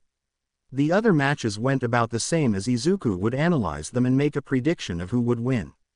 There were some things that Izuku wondered about his fellow classmates' quirks though. But there was one fight Izuku couldn't have predicted. Villains: Tokiyami, Melissa, and heroes: Jiro, Shoto. Izuku thought that the Shoto's team would take the win pretty easily, but when the round started his idea went right out the window. When the round started, Shoto walked up to the building and froze it. But after about 5 minutes and All Might not call the match, Shoto got confused. Jiro plugged her earphone jacks into the building and could hear them moving around in the upper floor. Walking into the building, Shoto was ready to freeze both of the enemies when out of nowhere Dark Shadow slammed into Shoto with its massive size due to the low amount of light. Jiro was about to help when Melissa broke the ceiling above Jiro and landed on her back, holding her down with one hand and wrapping her up with capture tape using her other hand. Tokiyami was about to congratulate his teammate when he and Dark Shadow were completely frozen solid. Looking over to the end of Dark Shadow, Melissa saw Shoto standing with a hand on Dark Shadow. Looking at Melissa, Shoto sent a wall of ice at the girl only to have it shatters by the girl's fist, and before he could recover from the frost growing on his body, Melissa blitzed him and knocked him out, winning the round. After seeing the battle, Izuku was curious about Melissa's quirk and Shoto's quirk. Villains: Pony, Kaminari, and heroes: Zero, Kota, with Kota being very passive and with the help of Izuku training Pony, the villain team won, with Kaminari trying to hug Pony but Pony wouldn't let him, causing Izuku to get a little mad. Mainly caused to him another male is trying to take his mate.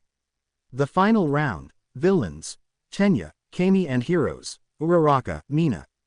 It was pretty interesting seeing that Kami got both Uraraka and Mina in an illusion. With the two girls not making any progress after 10 minutes, both Ida and Kami captured the two heroines and won their match. Once all the students were back and All Might give his final speech about how the training went and how everyone did, he quickly ran off, leaving the class to walk back to the classroom to get their stuff to go home. Walking back to the class, Izuku was talking to Pony and Itsuka while Kami was talking to Mina. When they were about to get to the changing room to get out of their hero costumes, Izuku saw Shinso in front of him and remembered what he said at the end of their match. Making it to the changing room, Izuku walked over to Shinso to talk. "Hey, can we talk?" asked Izuku. Shinso turned around to see Izuku and scoffed. What do you want to talk about? Do you want to flaunt your one over me? Or do you want to tell me how a villain will always lose? Asked Shinso rhetorically. I can easily kill people, said Izuku, getting a surprised expression from Shinso but also everyone else in the changing room, including Katsuki, who didn't expect to hear his brother say that. What? Asked Shinso. I can easily kill people, scare them for life both physically and mentally. I can literally give people nightmares. I can become an actual monster. And yes, I have been told my quirk could be a villain's quirk and that I am a freak. But I don't do any of the things people call villainous. Here's a question for you. If a quirk is what makes someone a villain, then a lot of heroes should be villains, right? I mean, there have been a lot of villains with super strength, with gigantification, elemental control. So why are they heroes if the quirk makes them a villain? A real villain is someone who chooses to be a villain, not because of their quirk, said Izuku, shocking everyone in the room and causing Shinso to see Izuku in a different light than before, and for Katsuki to drop his head, remembering a time when Izuku was bullied for being a freak when he changed shape. After saying his piece, Izuku looked at Shinso and everyone else was agreeing with Izuku and even adding their own experiences, showing Shinso that his quirk is not villainous and that he is among friends and people that wouldn't bully him for his quirk. Finally accepting that he was in the wrong, Shinso thanked Izuku and everyone, and Izuku knew that he had just made a new friend. Finishing their business in the changing room, the boys all walked back to the classroom to get the rest of their supplies and go home. Heading to school the next day, the news about All Might being a teacher spread rather fast, as when Izuku, Honi, and Itsuka made it to school, there was a massive group of news reporters blocking the way into the school. Walking up, a newswoman ran over to them. What's it like having All Might as a teacher? Asked the woman. We're in the general studies course, replied Izuku with a straight face. Oh, we don't want you. Look, they might be the hero course, said the reporter, running to Ida, who gave them a lecture about having All Might as a teacher. That was smart thinking there. That saved us the headache, said Itsuka, patting Izuku on the back, Honi holding his hand, also praising him. Which to Itsuka made her feel jealous of the American horse girl. But she would never let Izuku know that, but unfortunately for her, Pony could read the expression on her face like an open book. She also likes Izuku, and from the looks of it she has had these feelings for some time. I might want to talk to her about it, thought Pony. Walking into the school, the group went to class where they saw the rest of the students who had made it past the press.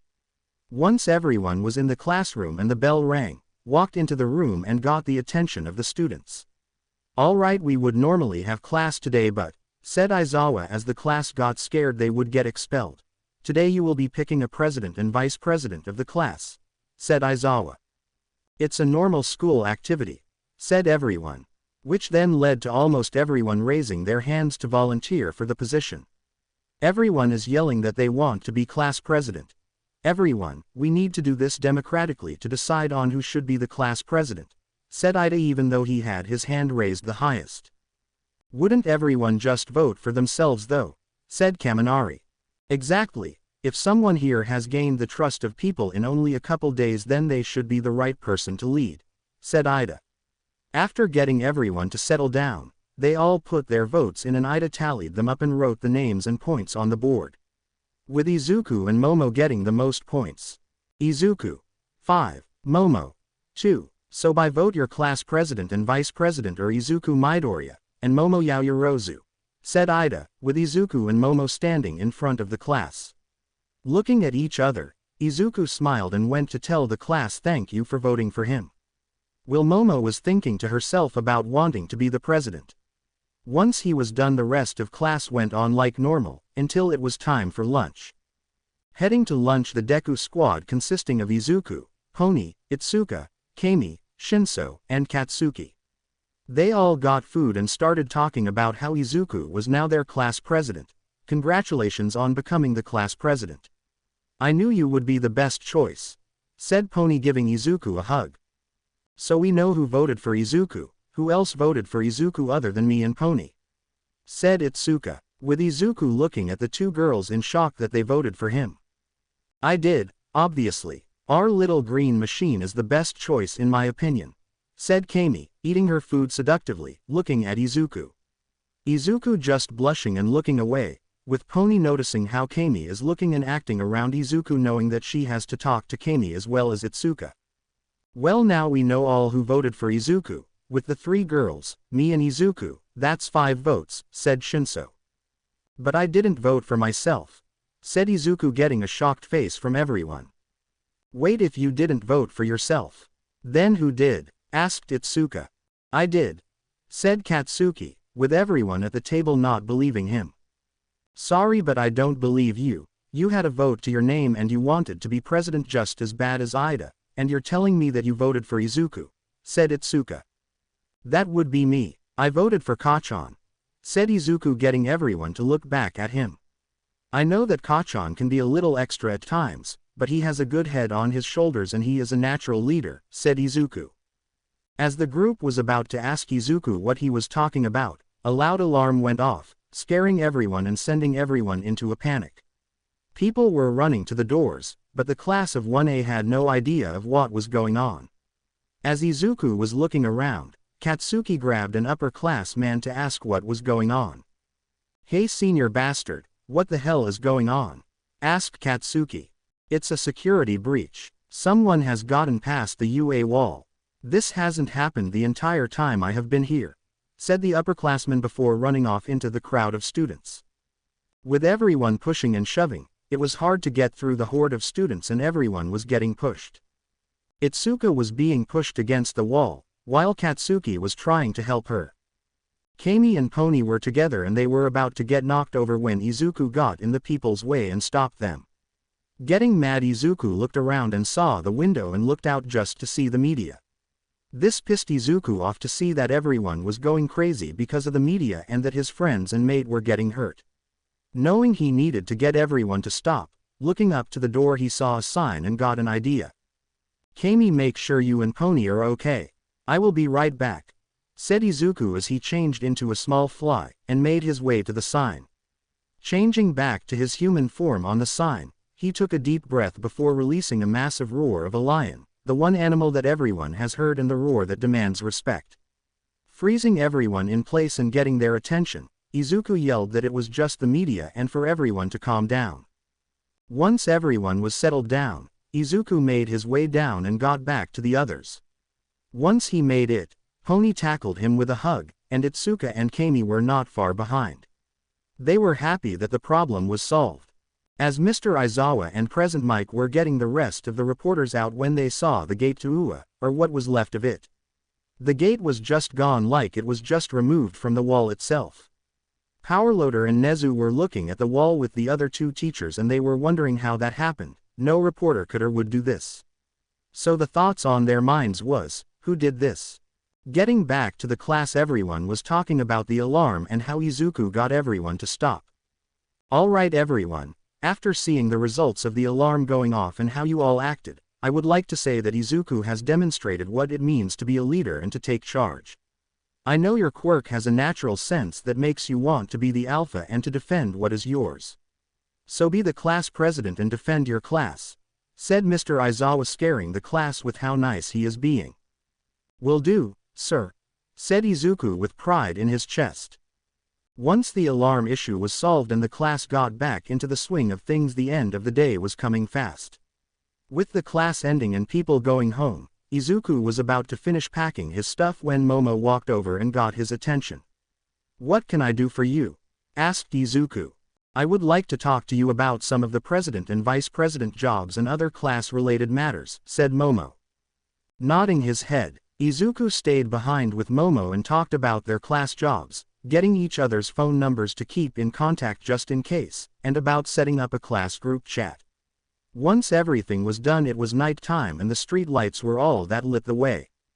Walking to the exit of the school, Izuku was about ready to take off into the night but was stopped by Momo. I am sorry for keeping you so late, let my personal driver give you a ride home, said Momo with her phone in her hand with a message to her driver already sent. Izuku was ready to just run home, but he didn't want to be rude. The limo arrived and Izuku and Momo got in, with Izuku telling the driver where he lived, with Momo and Izuku starting a conversation as they were being driven. so you can make almost anything. That would make you one of the most versatile heroes out there," said Izuku. "Me, you can change into anything and have their ability. That makes you the most versatile hero by a long shot," said Momo with a blush. As the two kept talking, they got to know more and more about each other until it came time for Izuku to say goodnight and head into his house. Making it to class, Izuku was talking with Katsuki about how he can increase his explosive yield if he condensed his sweat to a smaller point, causing a more concentrated blast. As they were talking, Izuku could hear the girls coming through the halls and into the room. Pony, Itsuka, and Kami walked into the room talking to each other until they saw Izuku and were about to go over to him, but they saw Izuku perk up and move to his seat, meaning Mr. Aizawa was on his way. Walking into the classroom, Mr. Aizawa was happy to see that all his students were already in their seats ready to learn. "All right everyone, I saw the videos of your battle training yesterday and I can already see places where some people can improve. But for today we will be taking a trip over to a special training facility for rescue training," said Aizawa, getting the class excited to learn more heroic lessons. Getting the class to calm down using a little of his quirk to add a flair to his killing intent that made the whole room quiet. "We will be going there shortly. You can wear your hero costumes if you would like, but as some of you may have found, there could be problems with your costume that can hinder your actions. Once you are ready, meet by the buses outside," said Aizawa, walking out of the room, soon followed by the rest of the class with their costumes. Making it outside, all the students were standing around waiting for the teachers to arrive. While waiting, Pony decided that now was the best time to talk to the two girls that have feelings for her boyfriend. Pulling Itsuka and Kami to the side and away from the others, Pony looked at the two confused girls. "I am going right to the point. Do you two have feelings for Izuku?" asked Pony with a serious face. "Wait, what are you talking about, Izuku? No. We are just good friends," said Itsuka, pausing midway through her sentence. "I'm not going to lie, I really like Izuku. He is about the only person here that I can talk to about anything," said Kami without hiding anything. Looking at Itsuka, Pony and Kami could tell that Itsuka wanted to say something but at the same time didn't. "Itsuka, you know that I can tell you like him, right?" said Pony. Knowing that she couldn't hide it anymore, she decided to finally see what she really wanted to say. "Yes, I like him. Who wouldn't like him? He's perfect," said Itsuka, hiding her red face behind her hands after the outburst. "Well, now that we know that all of us like the same boy, what do we do now? I mean, you're already his girlfriend, but I don't know if I can find someone else better than him," said Itsuka, looking at Pony. Thinking to herself, Pony didn't know what to do. On one hand, she didn't want to share Izuku, she wanted him all to herself. But she also knew that the two girls in front of her really love Izuku and that it wouldn't be too weird for one person to have multiple lovers. Given that once quirks came about, certain laws about marriages had changed. Making up her mind, Pony finally talked.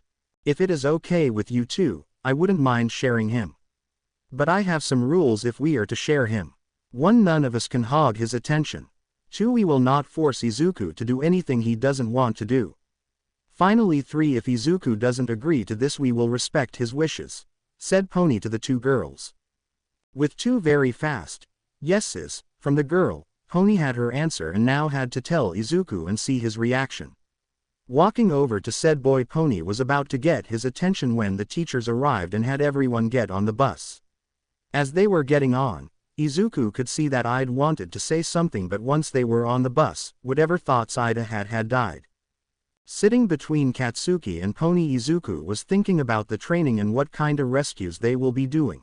"Midoriya, just how strong are you?" asked Mina, getting the attention of the others on the bus. "What do you mean by strong? Like how physically strong I am, how fast I am, how much damage I can do?" asked Izuku. "I mean all of the above would be good.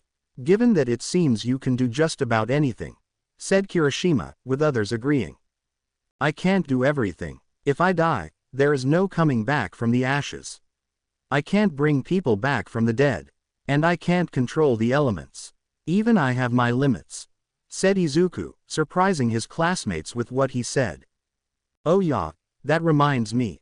Asui, Does your quirk give you the abilities of all frog species or just a certain one? Asked Izuku.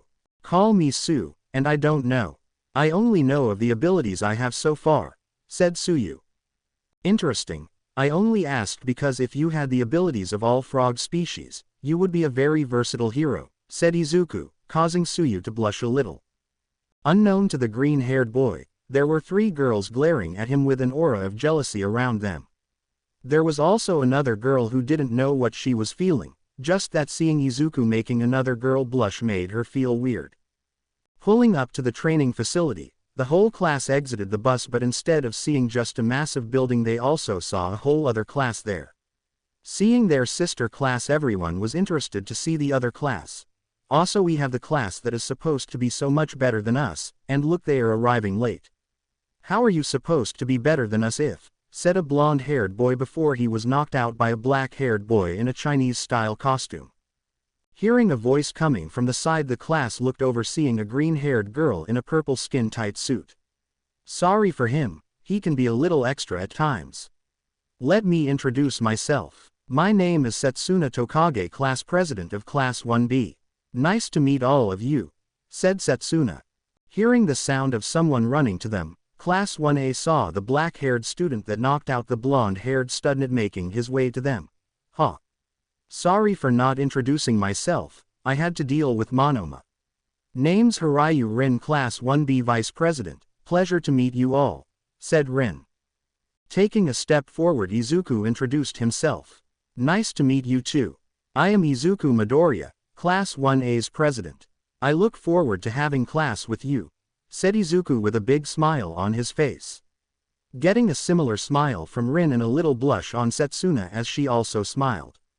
Stepping up next to Izuku, Momo also introduced herself. Hello, I am Momo Yaoyorozu, Class Vice President. It is a pleasure to meet you as well, said Momo, getting a couple of glances from Rin and the other boys from Class 1B at her costume. As the classes started to talk to each other, they all heard a voice coming from the massive training building. Turning around, they saw a person standing there in a puffy astronaut costume. OMG, it's the space hero, 13. She is my favorite, said an excited Uraraka. Yes, I am 13, and I will be your rescue training instructor. Welcome to my training facility made to help young heroes learn the ins and outs of rescue operations. This is the Unforeseen Simulation Joint, or USJ for short, said 13, gesturing to the massive building behind her. Walking into the building, the students were amazed at the facility and how many different areas there are for training. At first glance, there is a shipwreck area with a massive indoor lake, a mountain area, a landslide zone with buried buildings, a red dome with flame patterns on it, a zone with destroyed buildings, and another dome with storm cloud patterns on it, all connected to the central plaza. Seeing all the different areas, the students were thinking about all the different training they could get. As Izuku was talking to Pony, he got a weird sense. Seeing her boyfriend change, Pony was worried. Izuku, are you okay? Asked Pony. Not answering her, Izuku was looking at the central plaza like there was something there.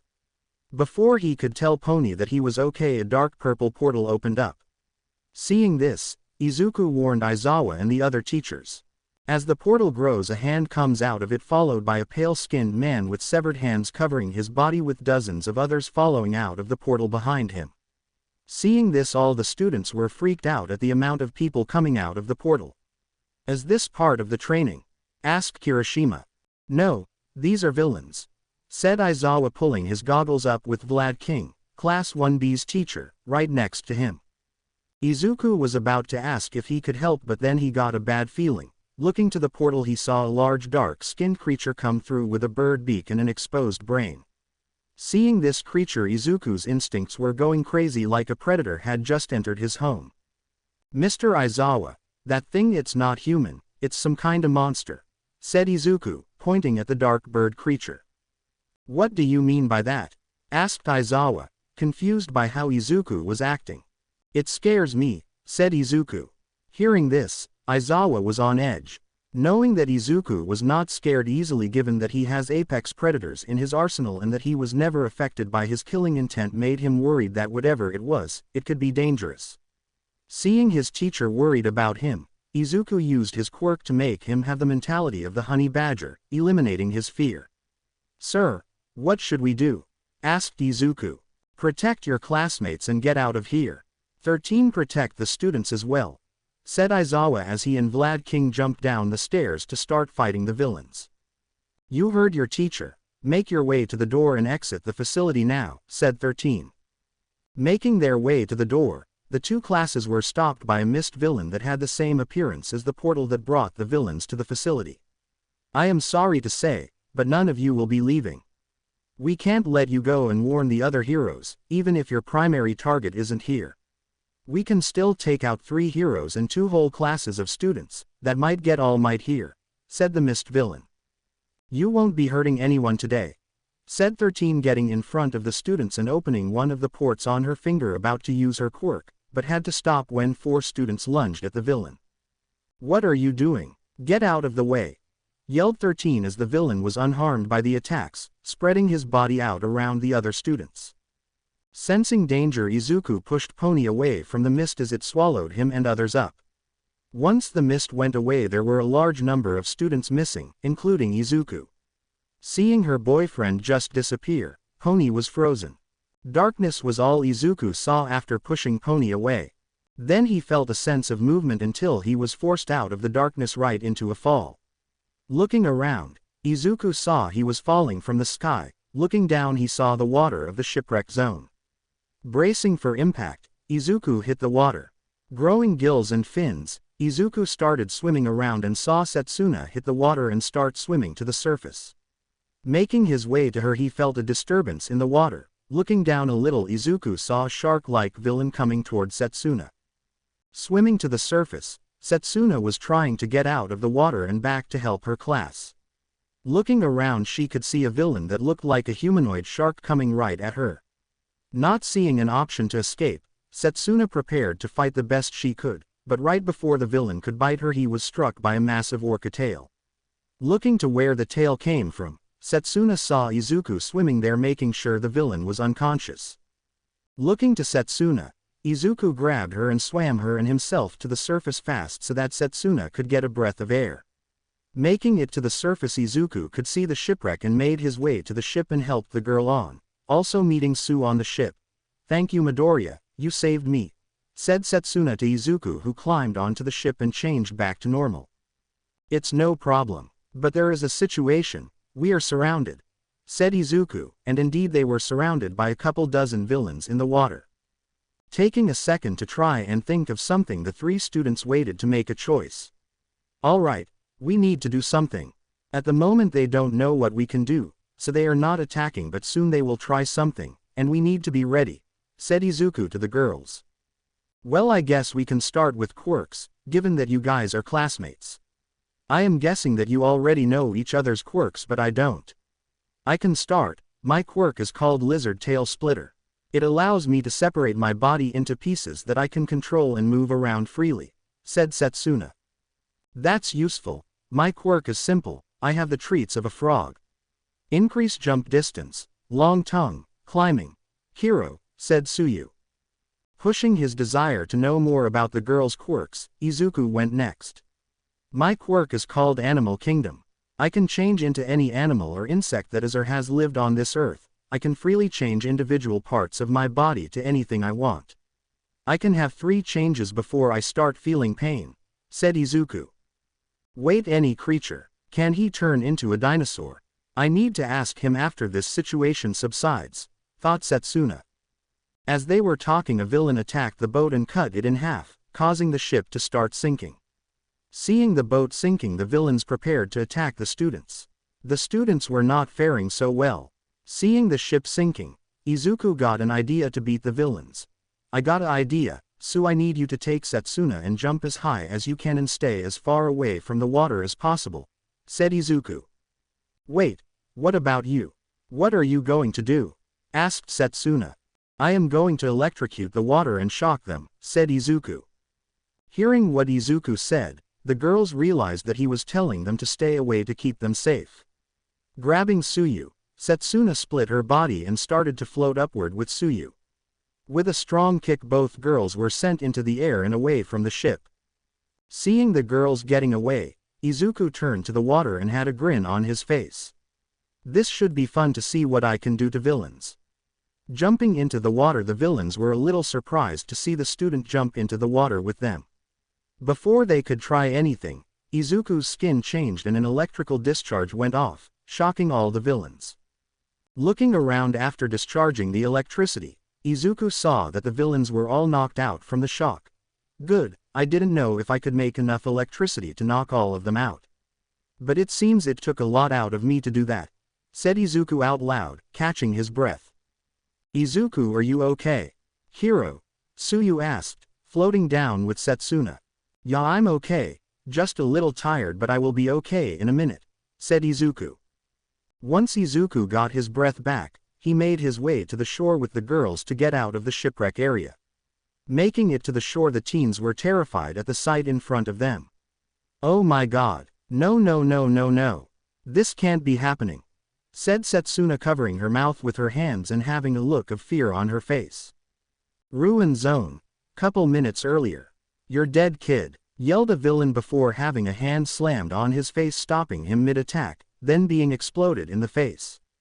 In a room of one of the damaged buildings, there were 4 students fighting off villains and winning with little problem. There was Katsuki Bakugo detonating explosions and knocking out villains left and right. Tetsu and Eijiro Kirishima using their quirks to tank and deal out damage, shaking off the attacks of the villains and knocking them out with their metal and hardened skin respectively. Togaru Kamakiri was slashing and bashing villains with blunted blades protruding from his arms. Knocking out the last villain, the 4 looked around and saw that they were in the ruin zone and that there didn't seem to be any more villains left. What happened? One second we are attacking the mist guy, and the next second we end up here, asked Togaru, an average-looking teen with a mantis-like head with sharp mandibles on the sides of his jaw. No idea. Ha Bakugo, what do you think? Asked Kirishima. Katsuki didn't answer him, instead he was looking around and had a distant look on his face. Turning to the other 3, Katsuki was about to talk to them but stopped when a villain tried to attack while camouflaged but was knocked out by an explosion. Nice try, dumbass, attack the guy who trains with someone who can camouflage. Real smart, said Katsuki. Dang man, how did you do that? Asked Kirishima. Yeah, I had no idea he was even there. But you acted like he was as visible as you and me, said Togaru. I train with my brother all the time, and his quirk can do something similar to invisibility. At first it was annoying to fight something you can't see, but eventually I learned to use other senses like hearing and smell. My hearing is better than a normal person given that I am used to explosive sounds, said Katsuki. After saying his piece, Katsuki made his way out of the building with the other 3 behind him. Once the 4 made it outside, they saw a couple more villains in the streets and they knew that they needed to fight them to get back to the other students. With a feral smile on his face, Katsuki detonated small explosions in his hand before blasting toward the villains with Tetsu and Kirishima hardening their bodies to attack the villains, and Togaru started jumping from building to building using his blades to launch him at the villains. Landslide zone. As the villains tried to attack the students that landed in the zone with them, they were all stopped by a wave of ice that froze all of them. As the villains looked to the origin of the attack, all they saw was a student walking up to them with ice cracking under his feet as he stopped in front of one of the villains. How did you get here, and why are you here? Asked Shoto Todoroki. Before he could get an answer, a villain tried to stab him in the back with a spear, but Shoto grabbed the spear and sent ice down the spear shaft and covered the villain in ice and locked him in his attacking pose. Another villain came to attack Shoto from behind but was stopped by a wall of air and knocked out by hard green scales.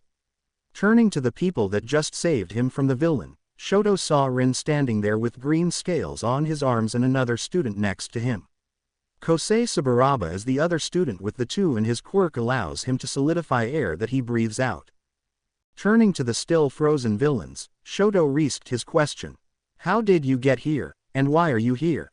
You don't have very long till frostbite sets in and you start losing body parts, said Shoto, scaring the villains till they told the 3 students the information they wanted. Learning that the mist guy could open gates from one place to another and that they were there to kill All Might and the students. Getting the info they needed, the boys knocked out the remaining villains and Shoto unfreezing them. They made sure that there were no more villains before making their way to the rest of the class to make sure everyone was okay. Mountain Zone. In the Mountain Zone there was a group of students who had held on to each other so that they didn't get separated. In the zone were Denki Kaminari, Momo Yaoyorozu, Itsuka Kendo, Juzo Honanuki, and Abara Shiozaki. These students were currently fighting off a large amount of villains that were charging them.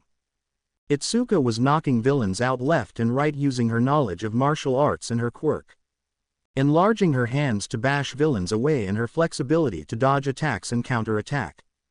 Momo had made a staff and was doing her best to hold off the villains, making creations out of her body to stop attacks and deter villains from attacking. Kaminari was not doing much, just running up and touching villains with his hands to shock them. Given that if he let loose his electricity, it would hit his friends, meaning that for the time being he was only good as a human taser.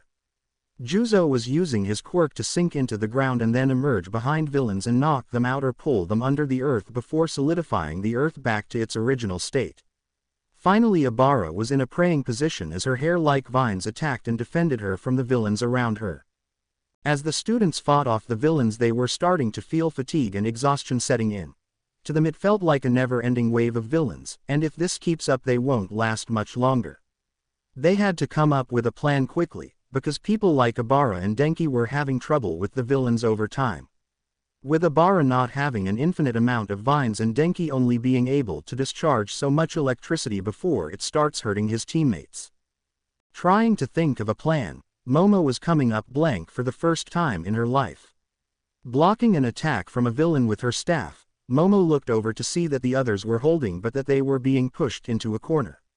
Seeing Denki, she got an idea. "Kendo, I need you to buy me some time," said Momo, concentrating on her quirk. "Make it fast, I can't fight forever," said Itsuka, knocking out villains left and right. Getting pushed into a corner, all the students grouped together with Momo behind them. "Miss Yaoyorozu, please hurry up with that plan of yours. We are at the edge of our limits and there seems to be no end to this fight," said Juzo. "Done, everyone under now," said Momo as her suit ripped from her back as a sheet of material in the form of a blanket launched from her back, covering all the students but Denki, who got a thumbs up from Momo telling him to let loose and to not worry. Not having a lot of time to think and trusting his class vice president, Denki smiled as electricity danced off his body as he raised his hands up into the air. "Let's do this." "Indiscriminate shock, 1.3 million volts," yelled out Denki, as he threw his hands down, launching out lightning in all directions. This discharge hit all the villains around him and knocked them out as they all fell with their hair standing on end. Lifting the sheet, Juzo saw that all the villains had been knocked out. Getting out from under the sheet, he saw that Denki was still standing there, but he looked weird. Walking up to Denki, Juzo saw that he had fried his brain and that he had a stupid grin on his face and he had 2 thumbs up. "Well, I think it is safe to say that all the villains here are out for the count," said Juzo, looking back over to the sheet, but before he could finish his turn a massive hand and vines blocked his eyes. Covering for their friend, Itsuka and Abara had blocked the line of sight for the boys as Momo's costume was ripped, showing off her very mature body. After making a new costume and getting Denki to start walking with them, the students made their way to the central plaza. Main entrance. After seeing their classmates just disappear, all the students were shocked. But no one was as shocked as Pony, who was frozen with a mix of sadness and fear after seeing Izuku save her and then just be gone.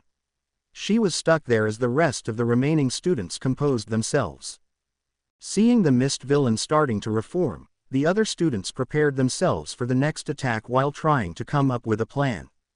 But before they could do anything, 13 jumped in front of the students and one of the ports on her gloves opened up. As soon as the port opened, a powerful pulling force came out, inging and disintegrating everything in front of her. "You're a villain with a strong quirk, but even you can't avoid a black hole," yelled out 13 as her quirk was inging up all the mist from the villain.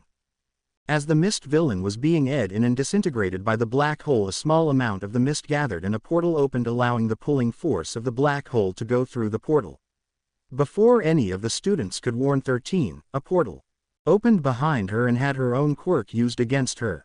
As the force of the black hole ripped the back of 13th's suit, she closed the port on her hands and deactivated her quirk, but it was too late. 13 had fallen to the floor and passed out from the pain on her back, allowing the mist villain to fully reform. Seeing their teacher fall sent a shock through all the students, pushing some of them to tears. Seeing the students brought to tears made the mist villain happy, but as he was taking in the sight of the students he wasn't ready for a piercing pain to hit him.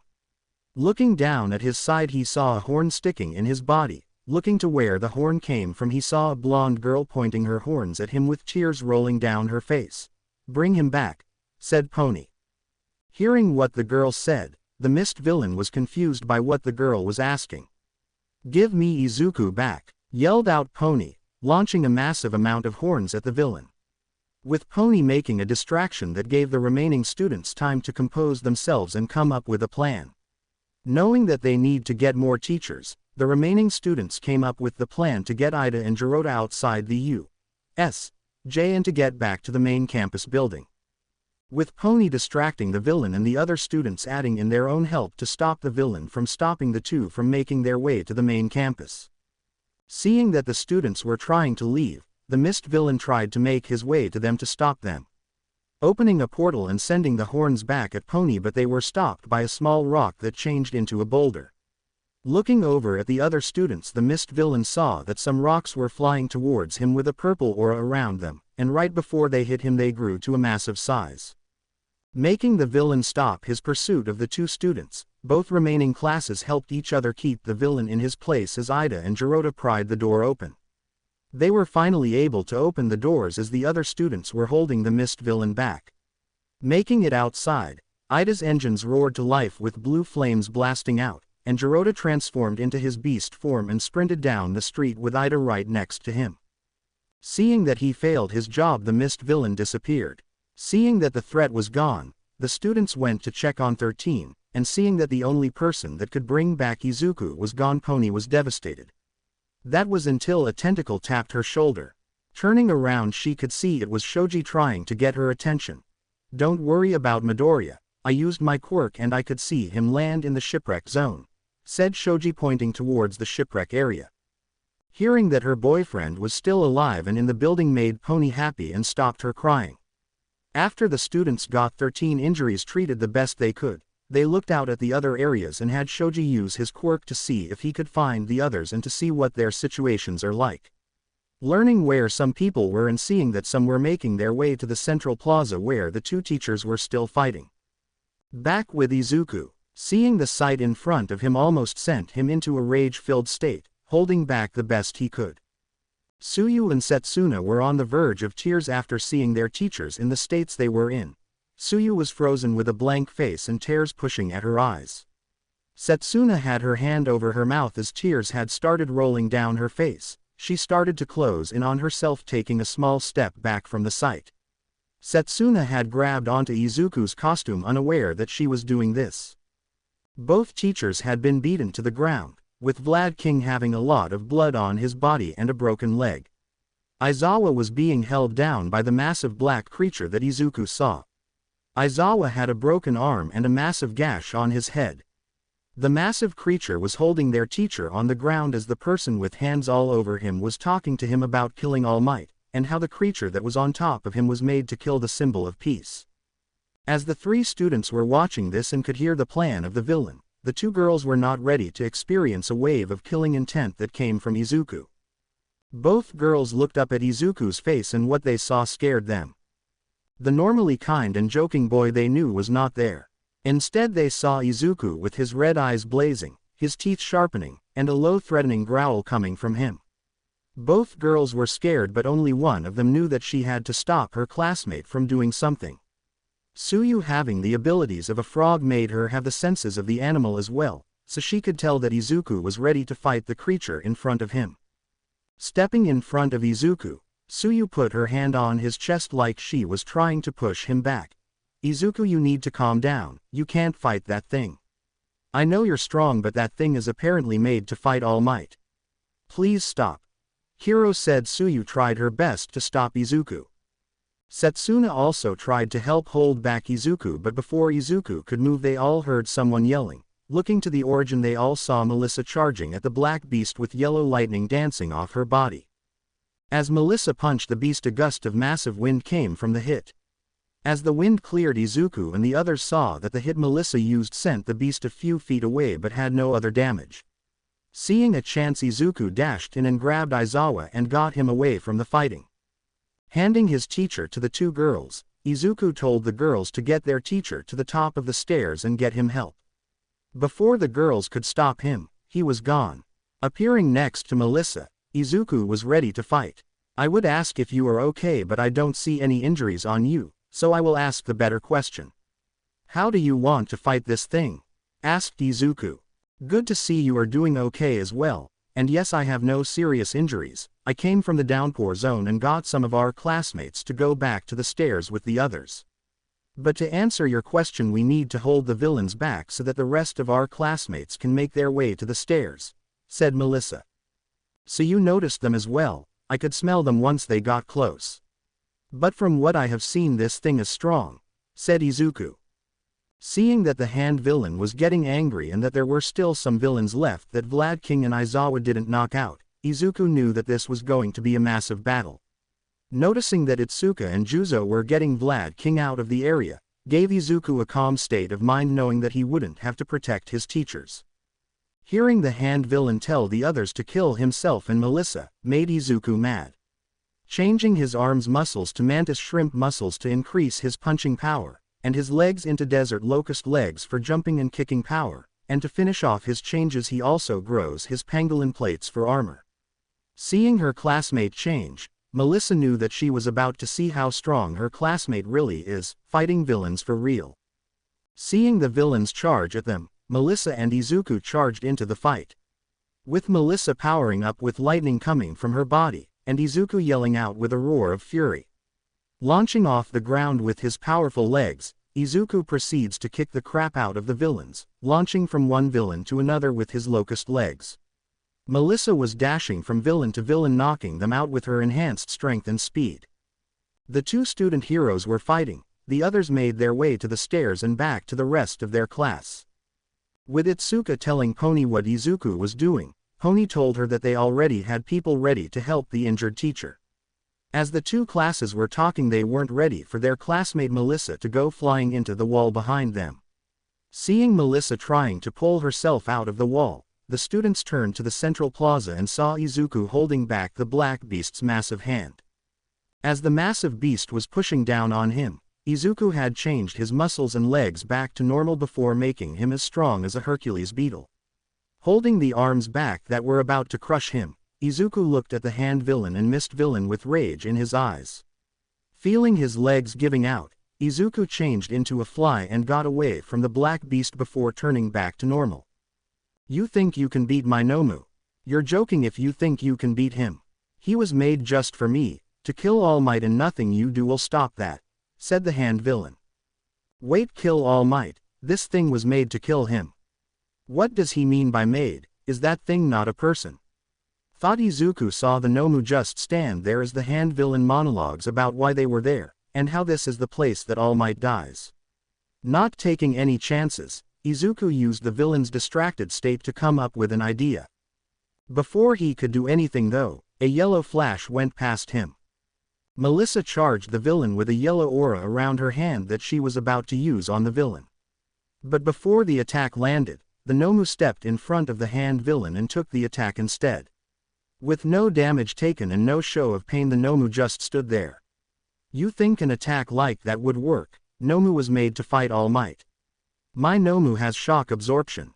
Nothing you do can stop him," said the hand villain. "Nomu kill the brats," said the hand villain, to the Nomu who dashed at the students with the intent to kill. Moving out of the way, Melissa tried to attack the Nomu again with punches and kicks. As the Nomu was trying to hit the blonde-haired heroine, it didn't notice a green-haired boy coming from behind it. Izuku changed his arms into tentacles and latched on to the Nomu, holding its arms to its sides, and himself onto the Nomu's back with his increased strength from the Hercules beetle. With the Nomu's arms being held down, Izuku grew a scorpion tail and started stinging the Nomu repeatedly.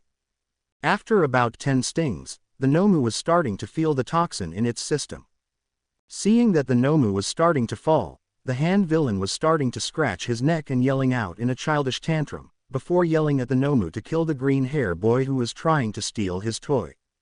After hearing its master's voice, the Nomu started to rise from the ground as Izuku tried to hold the beast down but couldn't. Getting to its feet, the Nomu dashed at Izuku and started to beat Izuku into the ground. Izuku, seeing the attacks coming but not being able to dodge it, armored up with Ankylosaur plates. To be continue. I hope you enjoyed this story. Also remember to subscribe and like this video. See you in the next video.